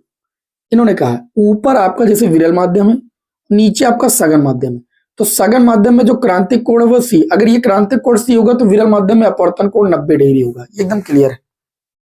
पहले 1n2 बराबर v1/v2 जानते हो कि नहीं? देखिए पहले माध्यम के सापेक्ष दूसरे माध्यम का अपवर्तनांक बराबर होता है n2/n1, और n2 बराबर हो जाएगा c/v2 और n1 बराबर c/v1। ये c से c कैंसिल हो जाएगा, ये v1/v2 हो जाएगा। तो आपको समझ में बात आ गई होगी कि 1n2 बराबर v1/v2 कैसे होता है। अब आपको बता दें, इन्होंने कहा सघन माध्यम में जो प्रकाश किरण है, अब देखिए प्रकाश किरण सघन से विरल में जा रही, क्रांतिक कोण की बात हो रही, क्रांतिक कोण सघन माध्यम में ही बनता है। ठीक है, तो मतलब हमको यहां पर करना क्या है? ध्यान से क्वेश्चन को समझिए। हमको यहां पर दूसरे माध्यम के सापेक्ष पहले माध्यम का अपवर्तन चाहिए, क्योंकि दूसरे माध्यम में क्रांतिक कोण बन रहा है, तो दूसरे माध्यम के सापेक्ष पहले माध्यम का जो अपवर्तनांक हो जाएगा, देखिए 1n2 बराबर कितना है? v1/v2 है कि नहीं? तो 2n1 बराबर कितना हो जाएगा? v2/v1 हो जाएगा। हो जाएगा कि नहीं हो जाएगा? अच्छा, अब मेरी बात को ध्यान से समझिएगा। 2n1 निकालेंगे, 2n1 दूसरे माध्यम के सापेक्ष पहले माध्यम का अपवर्तनांक, तो आपको बता दें कि भाई आप लोगों ने स्नेल का नियम पढ़ा था, 1n2 बराबर होता है sin i/sin r। होता है कि नहीं? आप बताइए मुझे। आप कहेंगे जी होता है, तो ये आपका हो जाएगा 1n2 बराबर sin i, पहले माध्यम में आपतन कोण, तो पहले माध्यम में विरल माध्यम में, विरल माध्यम का अपवर्तन कोण कितना है? 90 डिग्री, और सघन माध्यम में कोण कितना है? अपवर्तन कोण आपका c, तो 1n2 बराबर आ जाएगा 1/sin c। इसका कारण क्या है? sin 90 की वैल्यू 1 हो जाएगी।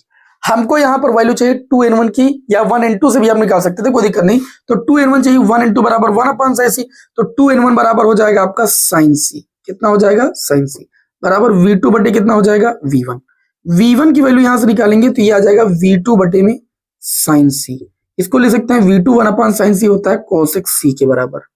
अब आप ऑप्शन चेक कर लीजिए, V1 बराबर V2 cosec c आपको जहां पर भी देखने को मिले वो आपका ऑप्शन सही हो जाएगा। बात आई समझ में कि नहीं? ये बहुत अच्छे अच्छे लेवल के प्रश्न आप लोगों को बता रहे हैं। आप सभी लोग भी वीडियो को जरूर लाइक कर दीजिए, है ना। चलिए इसे रब करते हैं और अगले बहुविकल्पी प्रश्न की ओर बढ़ते हैं। सेकंड पेपर के भी सारे बहुविकल्पी प्रश्न अभी के अभी इसी क्लास में सारे सॉल्व कराए जाएंगे, है ना। टेंशन बिल्कुल भी मत लीजिए। फिजिक्स का पेपर आप सभी लोगों का बेस्ट होगा अगर आप क्लास लगातार कर रहे हैं तो। पहले से अगर आप जुड़े हो तो बहुत अच्छा है। फिजिक्स के पेपर में पेपर मिलेगा, आप परेशान बिल्कुल मत होइए। आगे बढ़ते हैं अगले क्वेश्चन की ओर। लिखा है किसी सघन माध्यम में क्रांतिक कोण व्यक्त करता है। सघन माध्यम में ही क्रांतिक कोण बनता है और वो व्यक्त हो रहा है IC बराबर tan इनवर्स 5/7 से। तो प्रश्न में आपसे ये बात पूछी जा रही कि सघन माध्यम का अपवर्तनांक विरल माध्यम के सापेक्ष है। सघन माध्यम का अपवर्तनांक विरल माध्यम के सापेक्ष क्या होगा? तो सघन माध्यम का अपवर्तनांक विरल माध्यम के सापेक्ष होता है 1/sin c, जहां c होता है क्रांतिक कोण। तो क्रांतिक कोण की वैल्यू पहले यहां से हम लोग निकाल लेंगे, बस अपवर्तनांक भी आ जाएगा। तो इसको ले सकते हैं tan IC, tan इनवर्स इधर आ जाएगा, tan IC बराबर हो जाएगा 5/7। एक समकोण त्रिभुज बना लीजिए। समकोण त्रिभुज में आप सभी को पता है कि ये होता है लंब, ये होता है 90 डिग्री समभुज एक कण, और tan थीटा बराबर होता है लंब बटे आधार। तो लंब हो जाएगा 5, आधार हो जाएगा 7। जब कण की वैल्यू निकालोगे तो अंडर रूट लंब का स्क्वायर प्लस आधार का स्क्वायर, ये आपका आ जाएगा कण बराबर अंडर रूट 74। चलिए तो tan IC बराबर दिया था, अब हम निकालेंगे sin IC की वैल्यू, मतलब क्रांतिक कोण की वैल्यू। तो tan थीटा बराबर होता है लंब बटे कण, लंब हो गया 5 और कण हो गया अंडर रूट 74। तो इस तरीके से sin IC की वैल्यू आ गई 5/√74। आपको n की वैल्यू चाहिए तो n बराबर आपका हो जाएगा 1/sin c। sin c की वैल्यू आ गई 5/√74। √74 ऊपर चला जाएगा तो √74 बटे में 5, ये हो जाएगा अपवर्तनांक। ये प्रश्न में आपसे पूछा गया था कि अपवर्तनांक क्या होगा। मैंने बहुत सरल तरीके से आप लोगों को बताया है। समय को न लॉस करते हुए अगले क्वेश्चन की ओर बढ़ते हैं, क्योंकि समय बिल्कुल भी नहीं है। एक द्विउत्तल लेंस के प्रत्येक पृष्ठ की वक्रता त्रिज्या कितनी है? R है। ठीक है, एक द्विउत्तल लेंस की बात कही गई। द्विउत्तल लेंस आप सभी लोग जानते हैं कि नहीं जानते? द्विउत्तल लेंस ऐसा लेंस होता है। अब इसके पहले पृष्ठ की वक्रता त्रिज्या R1 बराबर, चूंकि इधर की दूरी होगी तो वो आपकी धनात्मक हो जाएगी +R। द्विउत्तल लेंस में दोनों पृष्ठों की वक्रता त्रिज्या बराबर होती है, चिन्ह विपरीत होता है। अगर हम दूसरे पृष्ठ की वक्रता त्रिज्या की बात करेंगे तो ये ऋणात्मक दिशा में होगी, तो ये -R हो जाएगी। अब हम लेंस मेकर सूत्र लगाएंगे, 1/f बराबर n-1, और आपको क्वेश्चन में n की वैल्यू या म्यू की वैल्यू आपको दी गई है 1.5, मतलब अपवर्तनांक की वैल्यू 1/R1 की वैल्यू R माइनस 1/R2 की वैल्यू भी -R है। देखो ये +R है और ये वाली -R, तो माइनस वाला सूत्र वाला प्लस बना देगा। अब इसे आप लोगों को सॉल्व कर लेना है। ये हो जाएगा 1/f बराबर 1.5 से आपका 1 जाएगा तो 0.5 बचेगा, और यहाँ पर 1 आपका 2 हो जाएगा, बटे में ही आपका R हो जाएगा। देखिए 1/f बराबर 0.5 का गुणा 2 से करेंगे तो ये 1 बन जाएगा, 1/R। मतलब यहाँ से आपका रिलेशन निकल के आ जाएगा f बराबर R। ऑप्शन में जहां पर ये विकल्प आपको देखने को मिले वही आपके इस क्वेश्चन का राइट आंसर होगा। बात आ रही है समझ में? ठीक है, मैंने लिए जरूर बहुविकल्पी प्रश्न है, लेकिन इन्हीं प्रश्नों को करके आपके 1-2 नंबर वाले प्रश्न भी बहुत सारे हो जाएंगे, है ना। बहुविकल्पी में ऐसे प्रश्न आते हैं तो विद्यार्थी लोग कर नहीं पाते हैं। अगला क्वेश्चन देखते हैं। अगला क्वेश्चन दिया गया है कि 18 सेंटीमीटर फोकस दूरी का अवतल लेंस है। ध्यान से समझिएगा, अगर 18 सेंटीमीटर फोकस दूरी का अवतल लेंस है तो अवतल लेंस की फोकस दूरी को हम लोग लेते हैं माइनस से, तो -18 सेंटीमीटर। उसके बाद इन्होंने कहा है कि 12 सेंटीमीटर फोकस दूरी के उत्तल लेंस के संपर्क में रखा है। दूसरा लेंस उत्तल लेंस, और उत्तल लेंस की फोकस दूरी 12 सेंटीमीटर है, जो कि हमको पॉजिटिव चिन्ह के साथ लेनी है। आगे क्वेश्चन में ये बोला गया है कि संयोजन की फोकस दूरी क्या होगी। संयोजन की फोकस दूरी 1/f बराबर होती है 1/f1 प्लस 1/ आपका f2। 1/f बराबर 1/f1 की वैल्यू हो गई -18, 1/f2 की वैल्यू हो गई 12। 1/f बराबर 12 18 में आपको 36 एलसीएम मिल जाएगा ना। 18 दूना 36 होता है, माइनस का 2 हो जाएगा, 12 36 होता है। 1/f बराबर 3 से 2 जाएगा, 1/36 बचेगा। संयोजन की फोकस दूरी आपका आ जाएगी 36 सेंटीमीटर, और ये संयोजन की फोकस दूरी पॉजिटिव आई है। इस बात का ये संकेत है कि संपर्क में रखे दोनों संयुक्त लेंस जो कार्य करेंगे वो एक उत्तल लेंस की भांति कार्य करेंगे, क्योंकि संयुक्त लेंस की फोकस दूरी धनात्मक, अर्थात संयुक्त लेंस एक उत्तल लेंस की भांति कार्य करेगा। ठीक है, देखिए मैंने किरण और प्रकाश की के कई सारे क्वेश्चन लिए हैं, क्योंकि ये एग्जाम में आते जरूर है यहाँ से, इसीलिए बहुविकल्पी प्रश्न यहाँ से ज्यादा लिए हैं। हालांकि सेकंड पेपर में 6 ही चैप्टर हैं, तो 6 चैप्टर में बहुत ज्यादा आपके क्वेश्चन अगर बनते भी है तो किरण प्रकाश के से इधर बनता है, उधर नाभिक और परमाणु वाले चैप्टर से बनता है। तो इसीलिए हमने सोचा कि क्वेश्चन आपको ज्यादा से ज्यादा करा दिए जाए। अब ये है सारे बहुविकल्पी लेवल के, लेकिन आपको अच्छी बता दें, आपको एक बात समझ में आ रही होगी कि ऐसे ही प्रश्न आपको 1 नंबर और 2 नंबर में न्यूमेरिकल के तौर पर देखने को मिलते हैं। जैसे अगला क्वेश्चन मैंने आप सभी लोगों के समझ लिया है कि एक प्रिज्म के लिए अल्पतम विचलन कोण, अल्पतम विचलन कोण को लिखते हैं डेल m से, वो आपको दिया गया है 30 डिग्री अल्पतम विचलन कोण, तथा प्रिज्म कोण को लिखते हैं ए से, वो आपको दिया गया है 60 डिग्री। और क्वेश्चन में बोला जा रहा है कि प्रिज्म के पदार्थ का अपवर्तनांक क्या होगा, n निकालना है।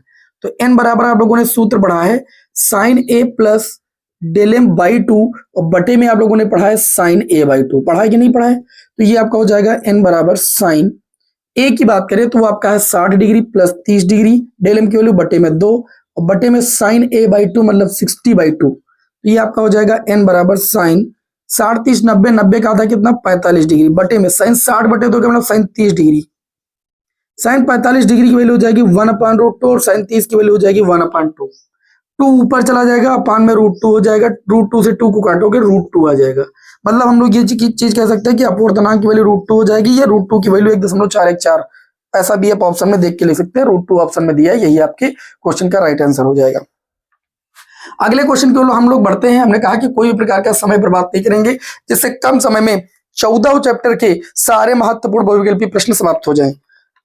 अगला प्रश्न देखते हैं, इसमें दिया है √3 अपवर्तनांक वाले, मतलब n की वैल्यू आपको दी गई है √3 अपवर्तनांक वाले प्रिज्म का अपवर्तक कोण, अपवर्तक कोण को ए से लिखते हैं, प्रिज्म का अपवर्तक कोण जो है वो न्यूनतम विचलन कोण मतलब डेल m के आपका है बराबर। तो कह रहे हैं न्यूनतम विचलन कोण क्या होगा, मतलब डेल m की वैल्यू क्या होगी। सेम फार्मूला आपको अप्लाई करना है, यहाँ पर n बराबर आप लगाएंगे sin a के स्थान पर डेल m हो जाएगा, क्योंकि a डेल m के बराबर है, और बटे में डेल m बाई 2, और बटे में हो जाएगा sin a बाई 2, और a किसके बराबर है डेल m, तो डेल m बाई 2 हो जाएगा। n की वैल्यू ये बोल रहे हैं कि √3 रखिए, और ये आपका हो जाएगा sin डेल m आपका 2 डेल m हो जाएगा, 2 डेल m बाई 2 से 2 कट जाएगा, तो ये आपका केवल डेल m बचेगा, और बटे में ये आपका हो जाएगा sin डेल m बाई 2। अब sin a का हाफ एंगल वाला फॉर्मूला लगा दीजिए, sin a बराबर होता है 2 sin a बाई 2, मतलब डेल m बाई 2, और बटे में cos डेल m बाई 2, ये फार्मूला होता है हाफ एंगल वाला, बटे में आपका हो जाएगा sin डेल m बाई 2, तो sin डेल m बाई 2 से sin डेल m बाई 2 आपका हो जाएगा कैंसिल, इधर वाला 2 आ जाएगा √3 के बटे में, तो √3 बटे में 2 हो जाएगा, और बराबर ये हो जाएगा cos डेल m बटे में 2। इधर cos है तो इधर भी cos कितने की वैल्यू होती है ये आपको गेस करना है, तो ये cos 30 डिग्री की वैल्यू होती है, तो cos 30 डिग्री बराबर हो जाएगा cos डेल्टा m बटे में 2, cos से cos हट जाता है अपने आप, तो यहां से डेल m बराबर निकालेंगे 30 दूना 60 डिग्री, मतलब जो अल्पतम विचलन कोण की वैल्यू आएगी वो 60 डिग्री आएगी। देखिए बहुविकल्पी में अगर ऐसे प्रश्न आएंगे तो सोचिए पेपर किस लेवल का होगा, ठीक है। और फिजिक्स के पेपर को आप बिल्कुल भी हल्के में मत लीजिए, मैं हर साल विद्यार्थियों से कहता हूँ, लेकिन विद्यार्थियों को क्या चाहिए भाई, डिजिटल बोर्ड चाहिए, चाहे जैसा पढ़ा जाए डिजिटल बोर्ड उनको दिखना चाहिए बस, ठीक है। आगे चलिए यहाँ पर बात करते हैं, आप लोगों को पढ़ने से मतलब होना चाहिए कि आपको नॉलेज किस कैटेगरी का मिल रहा है, क्वेश्चन किस कैटेगरी के आप सीख करके जा रहे हैं, ठीक है। आगे अब इस तरीके से ये हम किरण प्रकाश की के जो भी महत्वपूर्ण प्रश्न हमें लगे हमने वो करा दिए। अब आगे हम लोग बढ़ते हैं और आज हम देखेंगे अगला तरंग प्रकाश की, ठीक है। एक एक चैप्टर के चुन चुन करके प्रश्न लेकर आए हैं, ये समझ लीजिए। अगले क्वेश्चन की ओर बढ़ते हैं। अगला क्वेश्चन है आपका कि दो प्रकाश तरंगों के समीकरण दिए गए हैं, y1 बराबर 8 और ये आपको दिया गया cos ओमेगा t, ठीक है। और y2 बराबर दूसरी तरंग का समीकरण दिया गया है आपको 6 cos omega t plus theta, ठीक।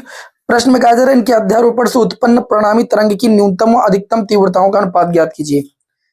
न्यूनतम मतलब आई मिन, मैक्सिमम मतलब आई मैक्स, इसका फार्मूला होता है a1, ऊपर मीन है तो a1 माइनस a2 का होल स्क्वायर, एकदम ट्रिक है भैया, मतलब आयामों के अंतर का वर्ग बटे में आयामों के मतलब योग का वर्ग का जो रेशियो होता है मिनिमम और मैक्सिमम तीव्रता के अनुपात के बराबर होता है। अब आप सोचोगे आपको आई मिन बटे में आई मैक्स निकालने की बात कही गई, आप कहां से निकालेंगे, a1 a2 समीकरण से, बता वही बराबर ये a होता है, ये a1 हो जाएगा पहली तरंग के समीकरण में, ये a2 हो जाएगा, तो ऊपर आपका हो जाएगा 8 माइनस 6 और नीचे हो जाएगा 8 प्लस 6 इसका वर्ग। तो आई मिन बटे में आई मैक्स। 8 से 6 जाएगा आपका 2 बचेगा। 2 का वर्ग कितना होता है तो आप कहेंगे 4 होता है।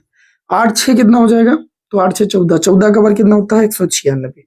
4 से इसको काटेंगे 4 चौक 16, 4 नवैया 36। मतलब मिनिमम और मैक्सिमम तीव्रता का जो रेशियो होगा वो 1:49 हो जाएगा।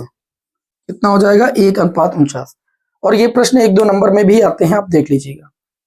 ठीक है, आगे बढ़ते हैं आज की क्लास के अगले क्वेश्चन की ओर। बढ़िया बढ़िया मैंने प्रश्न लिए। एक क्वेश्चन देखिए बहुत ज्यादा एग्जाम में पूछा जाता है कि जल की सतह पर जो तेल की बूंद होती है, ठीक है, जल की सतह पर तेल की पतली परत अगर बिछी हुई सूर्य के प्रकाश में इस सतह पर सुंदर रंग दिखाई देने के कारण क्या होता है तो वो व्यतिकरण होता है। ये प्रश्न भी एग्जाम में आया है लेकिन मैंने इसको यहाँ पर लिया नहीं, ऐसे ही मैंने बता दिया। ठीक है, अब आप लोग देख रहे होंगे कि मैं पढ़ा आपको रहा हूँ बहुविकल्पीय प्रश्न, लेकिन एक तरफ से न्यूमेरिकल करा रहा हूँ, क्योंकि सबसे ज्यादा विद्यार्थियों को प्रॉब्लम क्या होती है न्यूमेरिकल में ही होती है। अभी न्यूमेरिकल की मैंने फर्स्ट और सेकंड पेपर की बहुत ही अच्छी क्लासें बनाई, लेकिन आप लोग करेंगे नहीं। आप लोग तो कहेंगे सर पुरानी क्लासें। आपको एक चीज बता दें, अगर टीचर पुरानी क्लासों के क्वेश्चनों को छांट करके एक क्लास बना दे और उस क्लास को आप बोर्ड एग्जाम के पहले देख के चले जाएं, तो मैं लिख के दे रहा हूं आपको बहुत ज्यादा हेल्प मिलेगी। लेकिन जल्दबाजी में किसी क्लास को चैप्टर 1 से 14 तक दे दिया जाए तो क्वेश्चन मिलना बहुत ही दिक्कत वाली बात हो जाती है, क्वेश्चन पेपर में मिलता ही नहीं।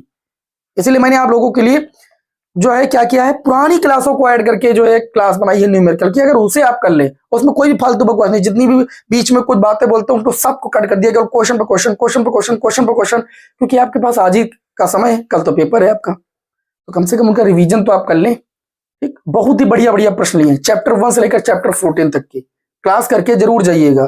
ठीक है, अभी क्लास होगी तो यहाँ पर देखिए 2 क्लासें मैंने बना दी है, एक पार्ट 1 और एक पार्ट 2। देखिए अगला क्वेश्चन है, प्रकाश तरंगों की अनुप्रस्थ प्रकृति की पुष्टि होती है। आपको बताया गया था अनुप्रस्थ प्रकृति की जो पुष्टि होती है वो प्रकाश के ध्रुवण वाली घटना से ही होती है। प्रकाश का ध्रुवण से प्रकाश के अनुप्रस्थ प्रकृति की पुष्टि होती है। आगे, एक पोलेराइड की पारदर्शी प्लेट, देखिए अच्छा ये क्वेश्चन नहीं है, यदि ध्रुवण कोण θ1 तथा क्रांतिक कोण θ2, ये बहुत इंपॉर्टेंट क्वेश्चन है। ध्रुवण कोण को लिखते हैं IP से, उसको बोला है θ1, और क्रांतिक कोण को लिखते हैं IC से, उसको बोला है θ2। तो रिलेशन क्या होगा? अब आप लोगों ने ब्रूस्टर के नियम से पढ़ा है कि n बराबर होता है tan IP, तो tan θ1 हो जाएगा।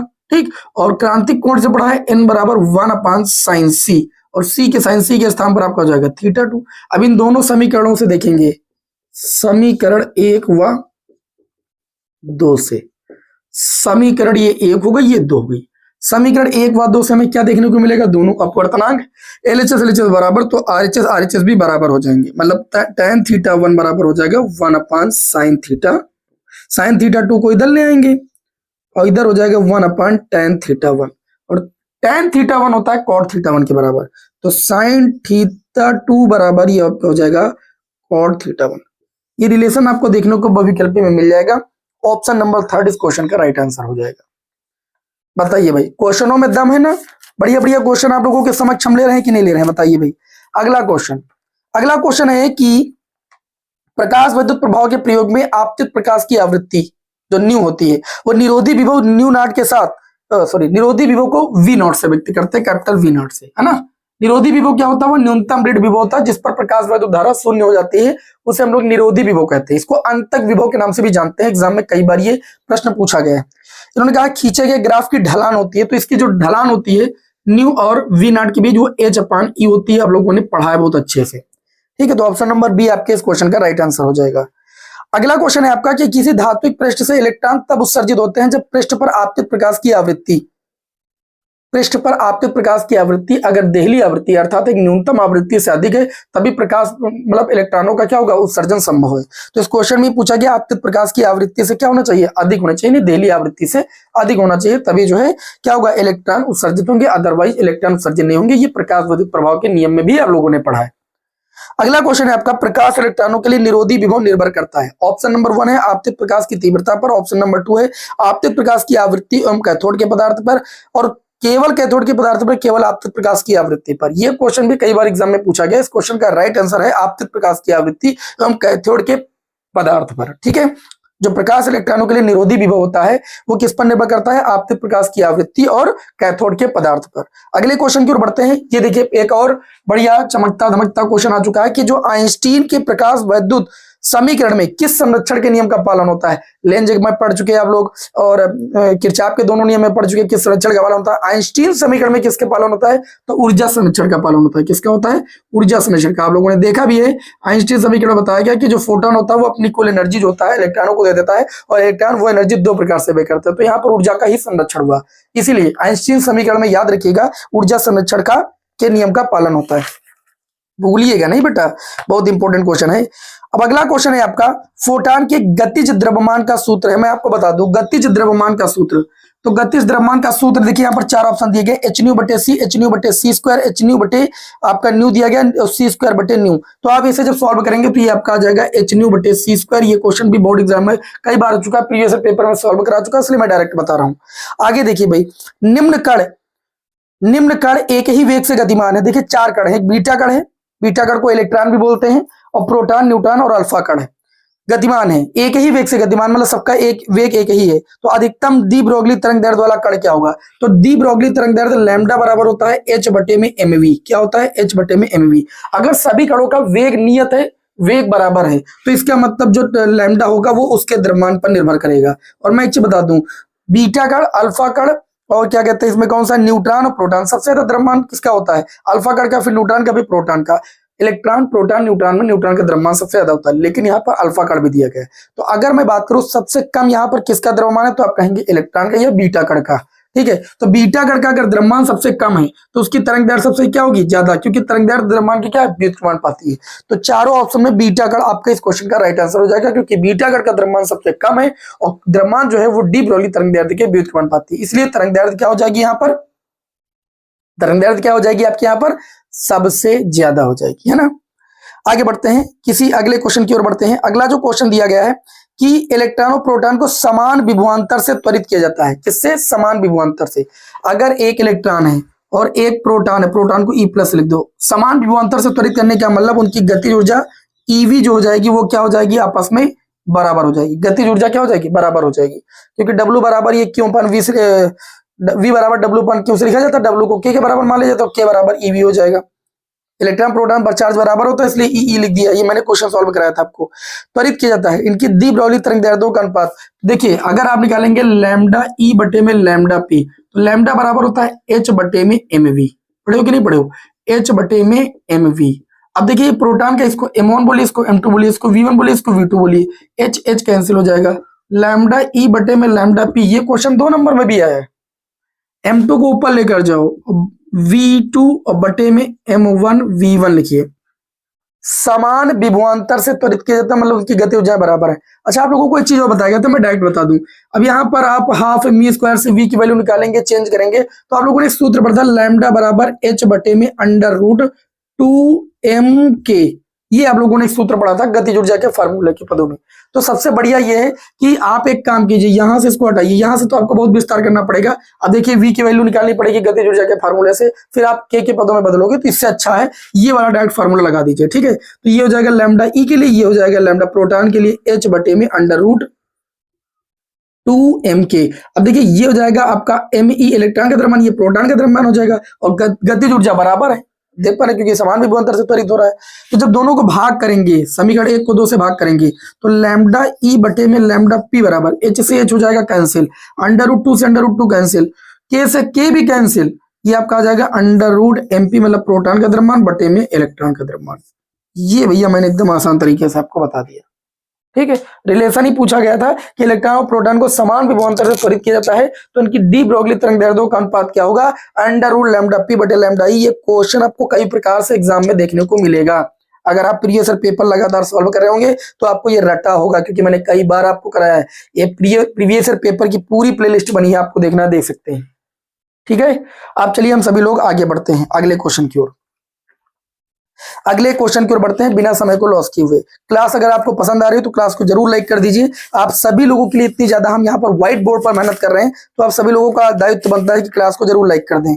चलिए भाई अगले क्वेश्चन की ओर हम लोग बढ़ते हैं, और अगला क्वेश्चन हमने यहाँ पर उठाया है नाभिक चैप्टर से। किस चैप्टर से भाई? नाभिक चैप्टर से। एक एक चैप्टर की बारी आएगी, क्यों परेशान है आप, एक क्वेश्चन को नहीं छोड़ेंगे। ओके चलिए भाई, देखिए अगला जो क्वेश्चन है वो उसमें कह रहा है कि निम्नलिखित में से समन्यूट्रॉनिक युग्म होंगे। समन्यूट्रॉनिक का मतलब होता है जिसमें न्यूट्रॉनों की संख्या, ऐसे नाभिक जिनमें न्यूट्रॉनों की संख्या समान हो। देखिए पहला ऑप्शन दिया है आपका, देखिए न्यूट्रॉनों की संख्या निकालते हैं, C6 14 व 7 N 13। अब जैसे आप यहां पर न्यूट्रॉनों की संख्या निकालेंगे, 14 से 6 घटाएंगे कितना आ जाएगा 8। इस नाभिक में न्यूट्रॉनों की संख्या निकालेंगे, 13 से 7 जाएगा 6 बचेगा। अब न्यूट्रॉनों की संख्या क्या बराबर है, आप कहेंगे नहीं बराबर है। दूसरा ऑप्शन दिया है C6 14 व 8O 16, ये दिया है। यहां पर न्यूट्रॉनों की संख्या कितनी हो जाएगी, 8 से 14 8 हो जाएगी। क्रमांक संख्या से परमाणु क्रमांक को घटाते हैं, 8 से 8 16 जाएगा, तो यहाँ पर 8। यहाँ पर हम देख पा रहे हैं दोनों में न्यूट्रॉनों की संख्या बराबर, यही ऑप्शन आपका सही हो जाएगा।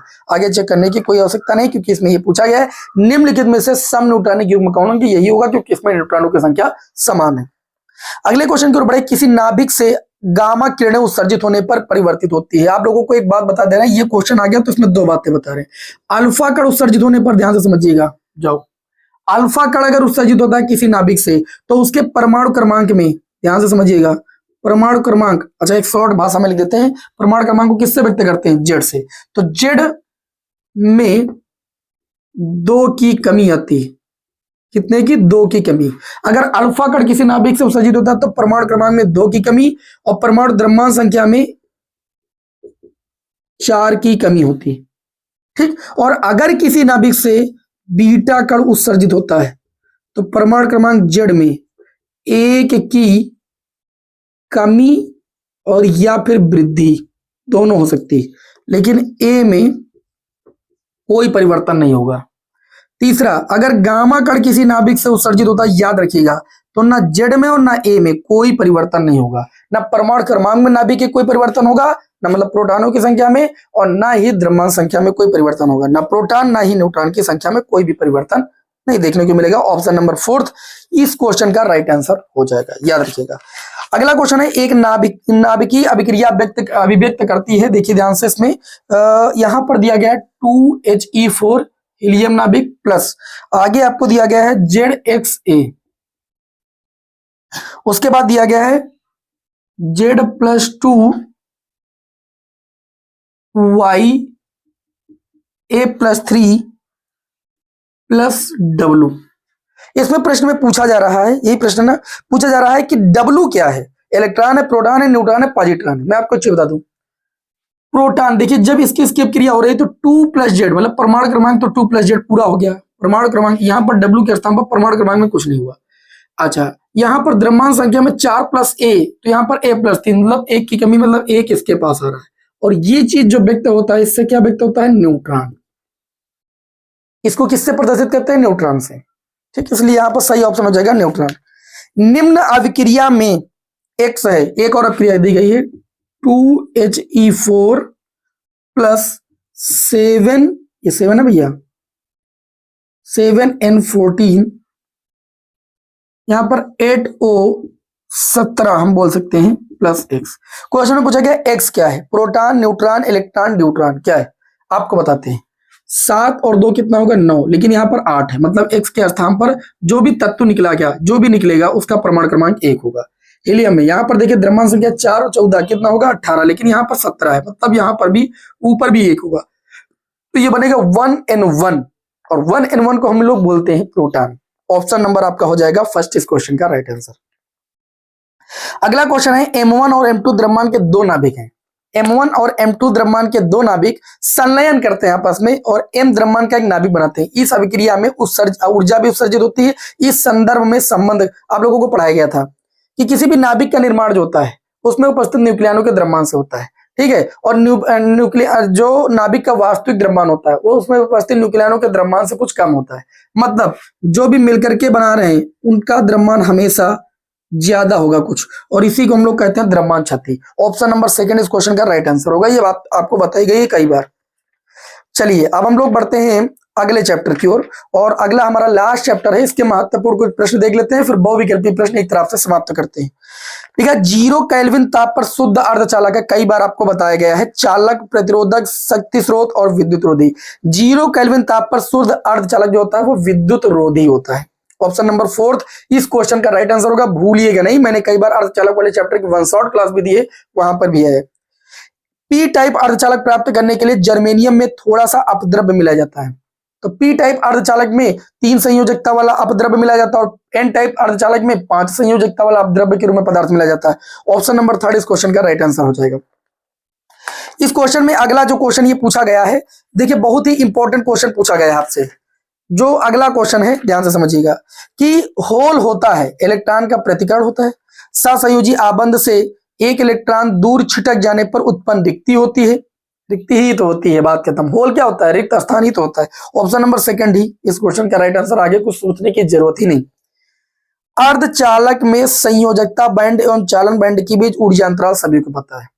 अर्धचालक में संयोजकता बैंड और चालन बैंड के बीच जो वर्जित ऊर्जा अंतराल या निषिद्ध ऊर्जा अंतराल होता है वो करीब 1.1 इलेक्ट्रॉन वोल्ट के आसपास होता है। ठीक है, चलिए भाई, तो यहां पर ऑप्शन में केवल 1 इलेक्ट्रॉन वोल्ट दिया गया है। कितना दिया गया है? 1 इलेक्ट्रॉन वोल्ट दिया गया है।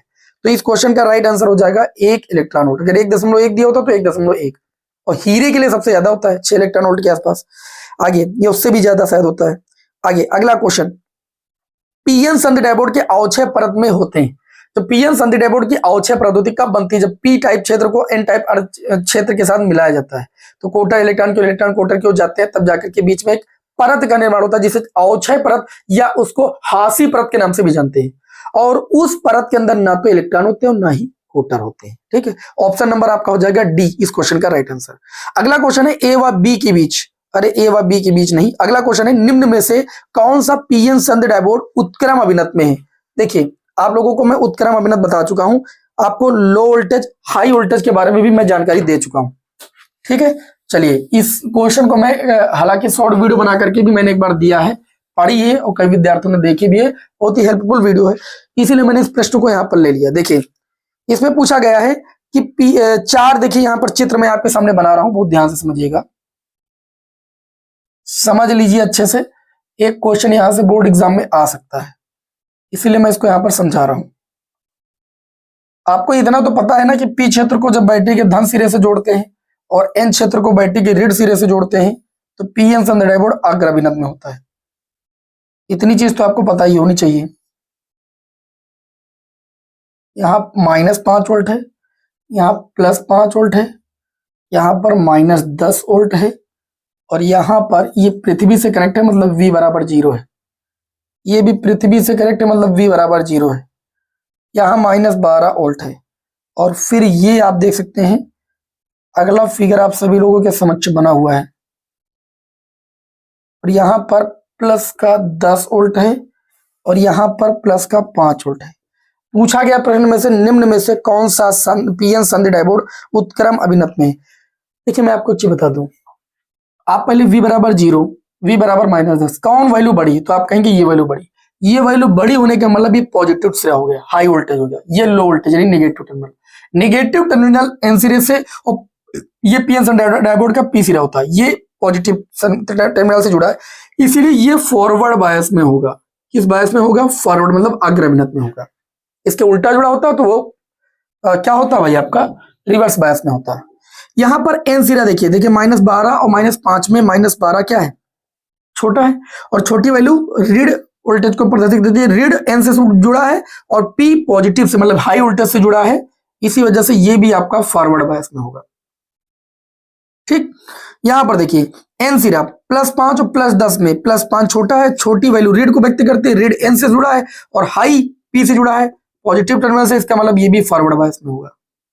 दूसरे ऑप्शन को देखिए, ये 0 है, ये 5 है। 0 वैल्यू क्या होती है? 5 से छोटी होती है। छोटी वैल्यू जुड़ी है पी से मतलब ये नेगेटिव टर्मिनल से जुड़ा है, और बड़ी वैल्यू मतलब पॉजिटिव टर्मिनल से एन जुड़ा है, मतलब उल्टा। और इसी अभिनत को हम लोग बोलते हैं पश्च अभिनत या रिवर्स बायस। और इसमें पूछा गया था निम्न में से कौन जो है डायपोड पीएन संधि डायपोड वो पश्च अभिनत में है, तो ऑप्शन नंबर 2 इस क्वेश्चन का राइट आंसर हो जाएगा। अगला क्वेश्चन पूछा गया कि एक आदर्श पीएन संधि डायपोड के अग्रदेशिक बायस एवं पश्च देशिक बायस की दिशा में प्रतिरोध होंगे। देखो अग्रदेशिक में प्रतिरोध जो होता है वो शून्य होता है। और पश्चिम दिशा में प्रतिरोध क्या होता है? अनंत होता है, इसलिए धारा नहीं बहती पश्चिम दिशा में। इस तरीके से आज की इस क्लास में मैंने आप सभी लोगों को चैप्टर 1 से लेकर चैप्टर 14 तक के जितने भी महत्वपूर्ण बहुविकल्पी प्रश्न थे वो मैंने सॉल्व कराए। मैं उम्मीद करता हूं कि आपको क्लास अच्छी लगी होगी। नेक्स्ट क्लास में आपको फिर मिलते हैं अभी जल्दी ही। आप सभी लोग आज क्लास मिस मत कीजिए, जितनी भी क्लासें आपको दे रहे हैं वो क्लासें करते जाइए। इस बात को मत देखिए कि सर जी ने ऐड करके दिया है, कुछ भी करके दिया है। जो भी क्लासें आपको दे रहे हैं बहुत ही सोच समझ के आपको क्लासें दे रहे हैं। अगर आप इतना करके जाते हैं, एक दिन में बढ़िया से बैठ करके आप पढ़ाई कर लीजिए, आपको कोई दिक्कत नहीं होने वाली है, आपको कोई प्रकार की परेशानी नहीं होने वाली है। ठीक है, चलिए नेक्स्ट क्लास में आपको मिलते हैं। जय हिंद, वंदे मातरम।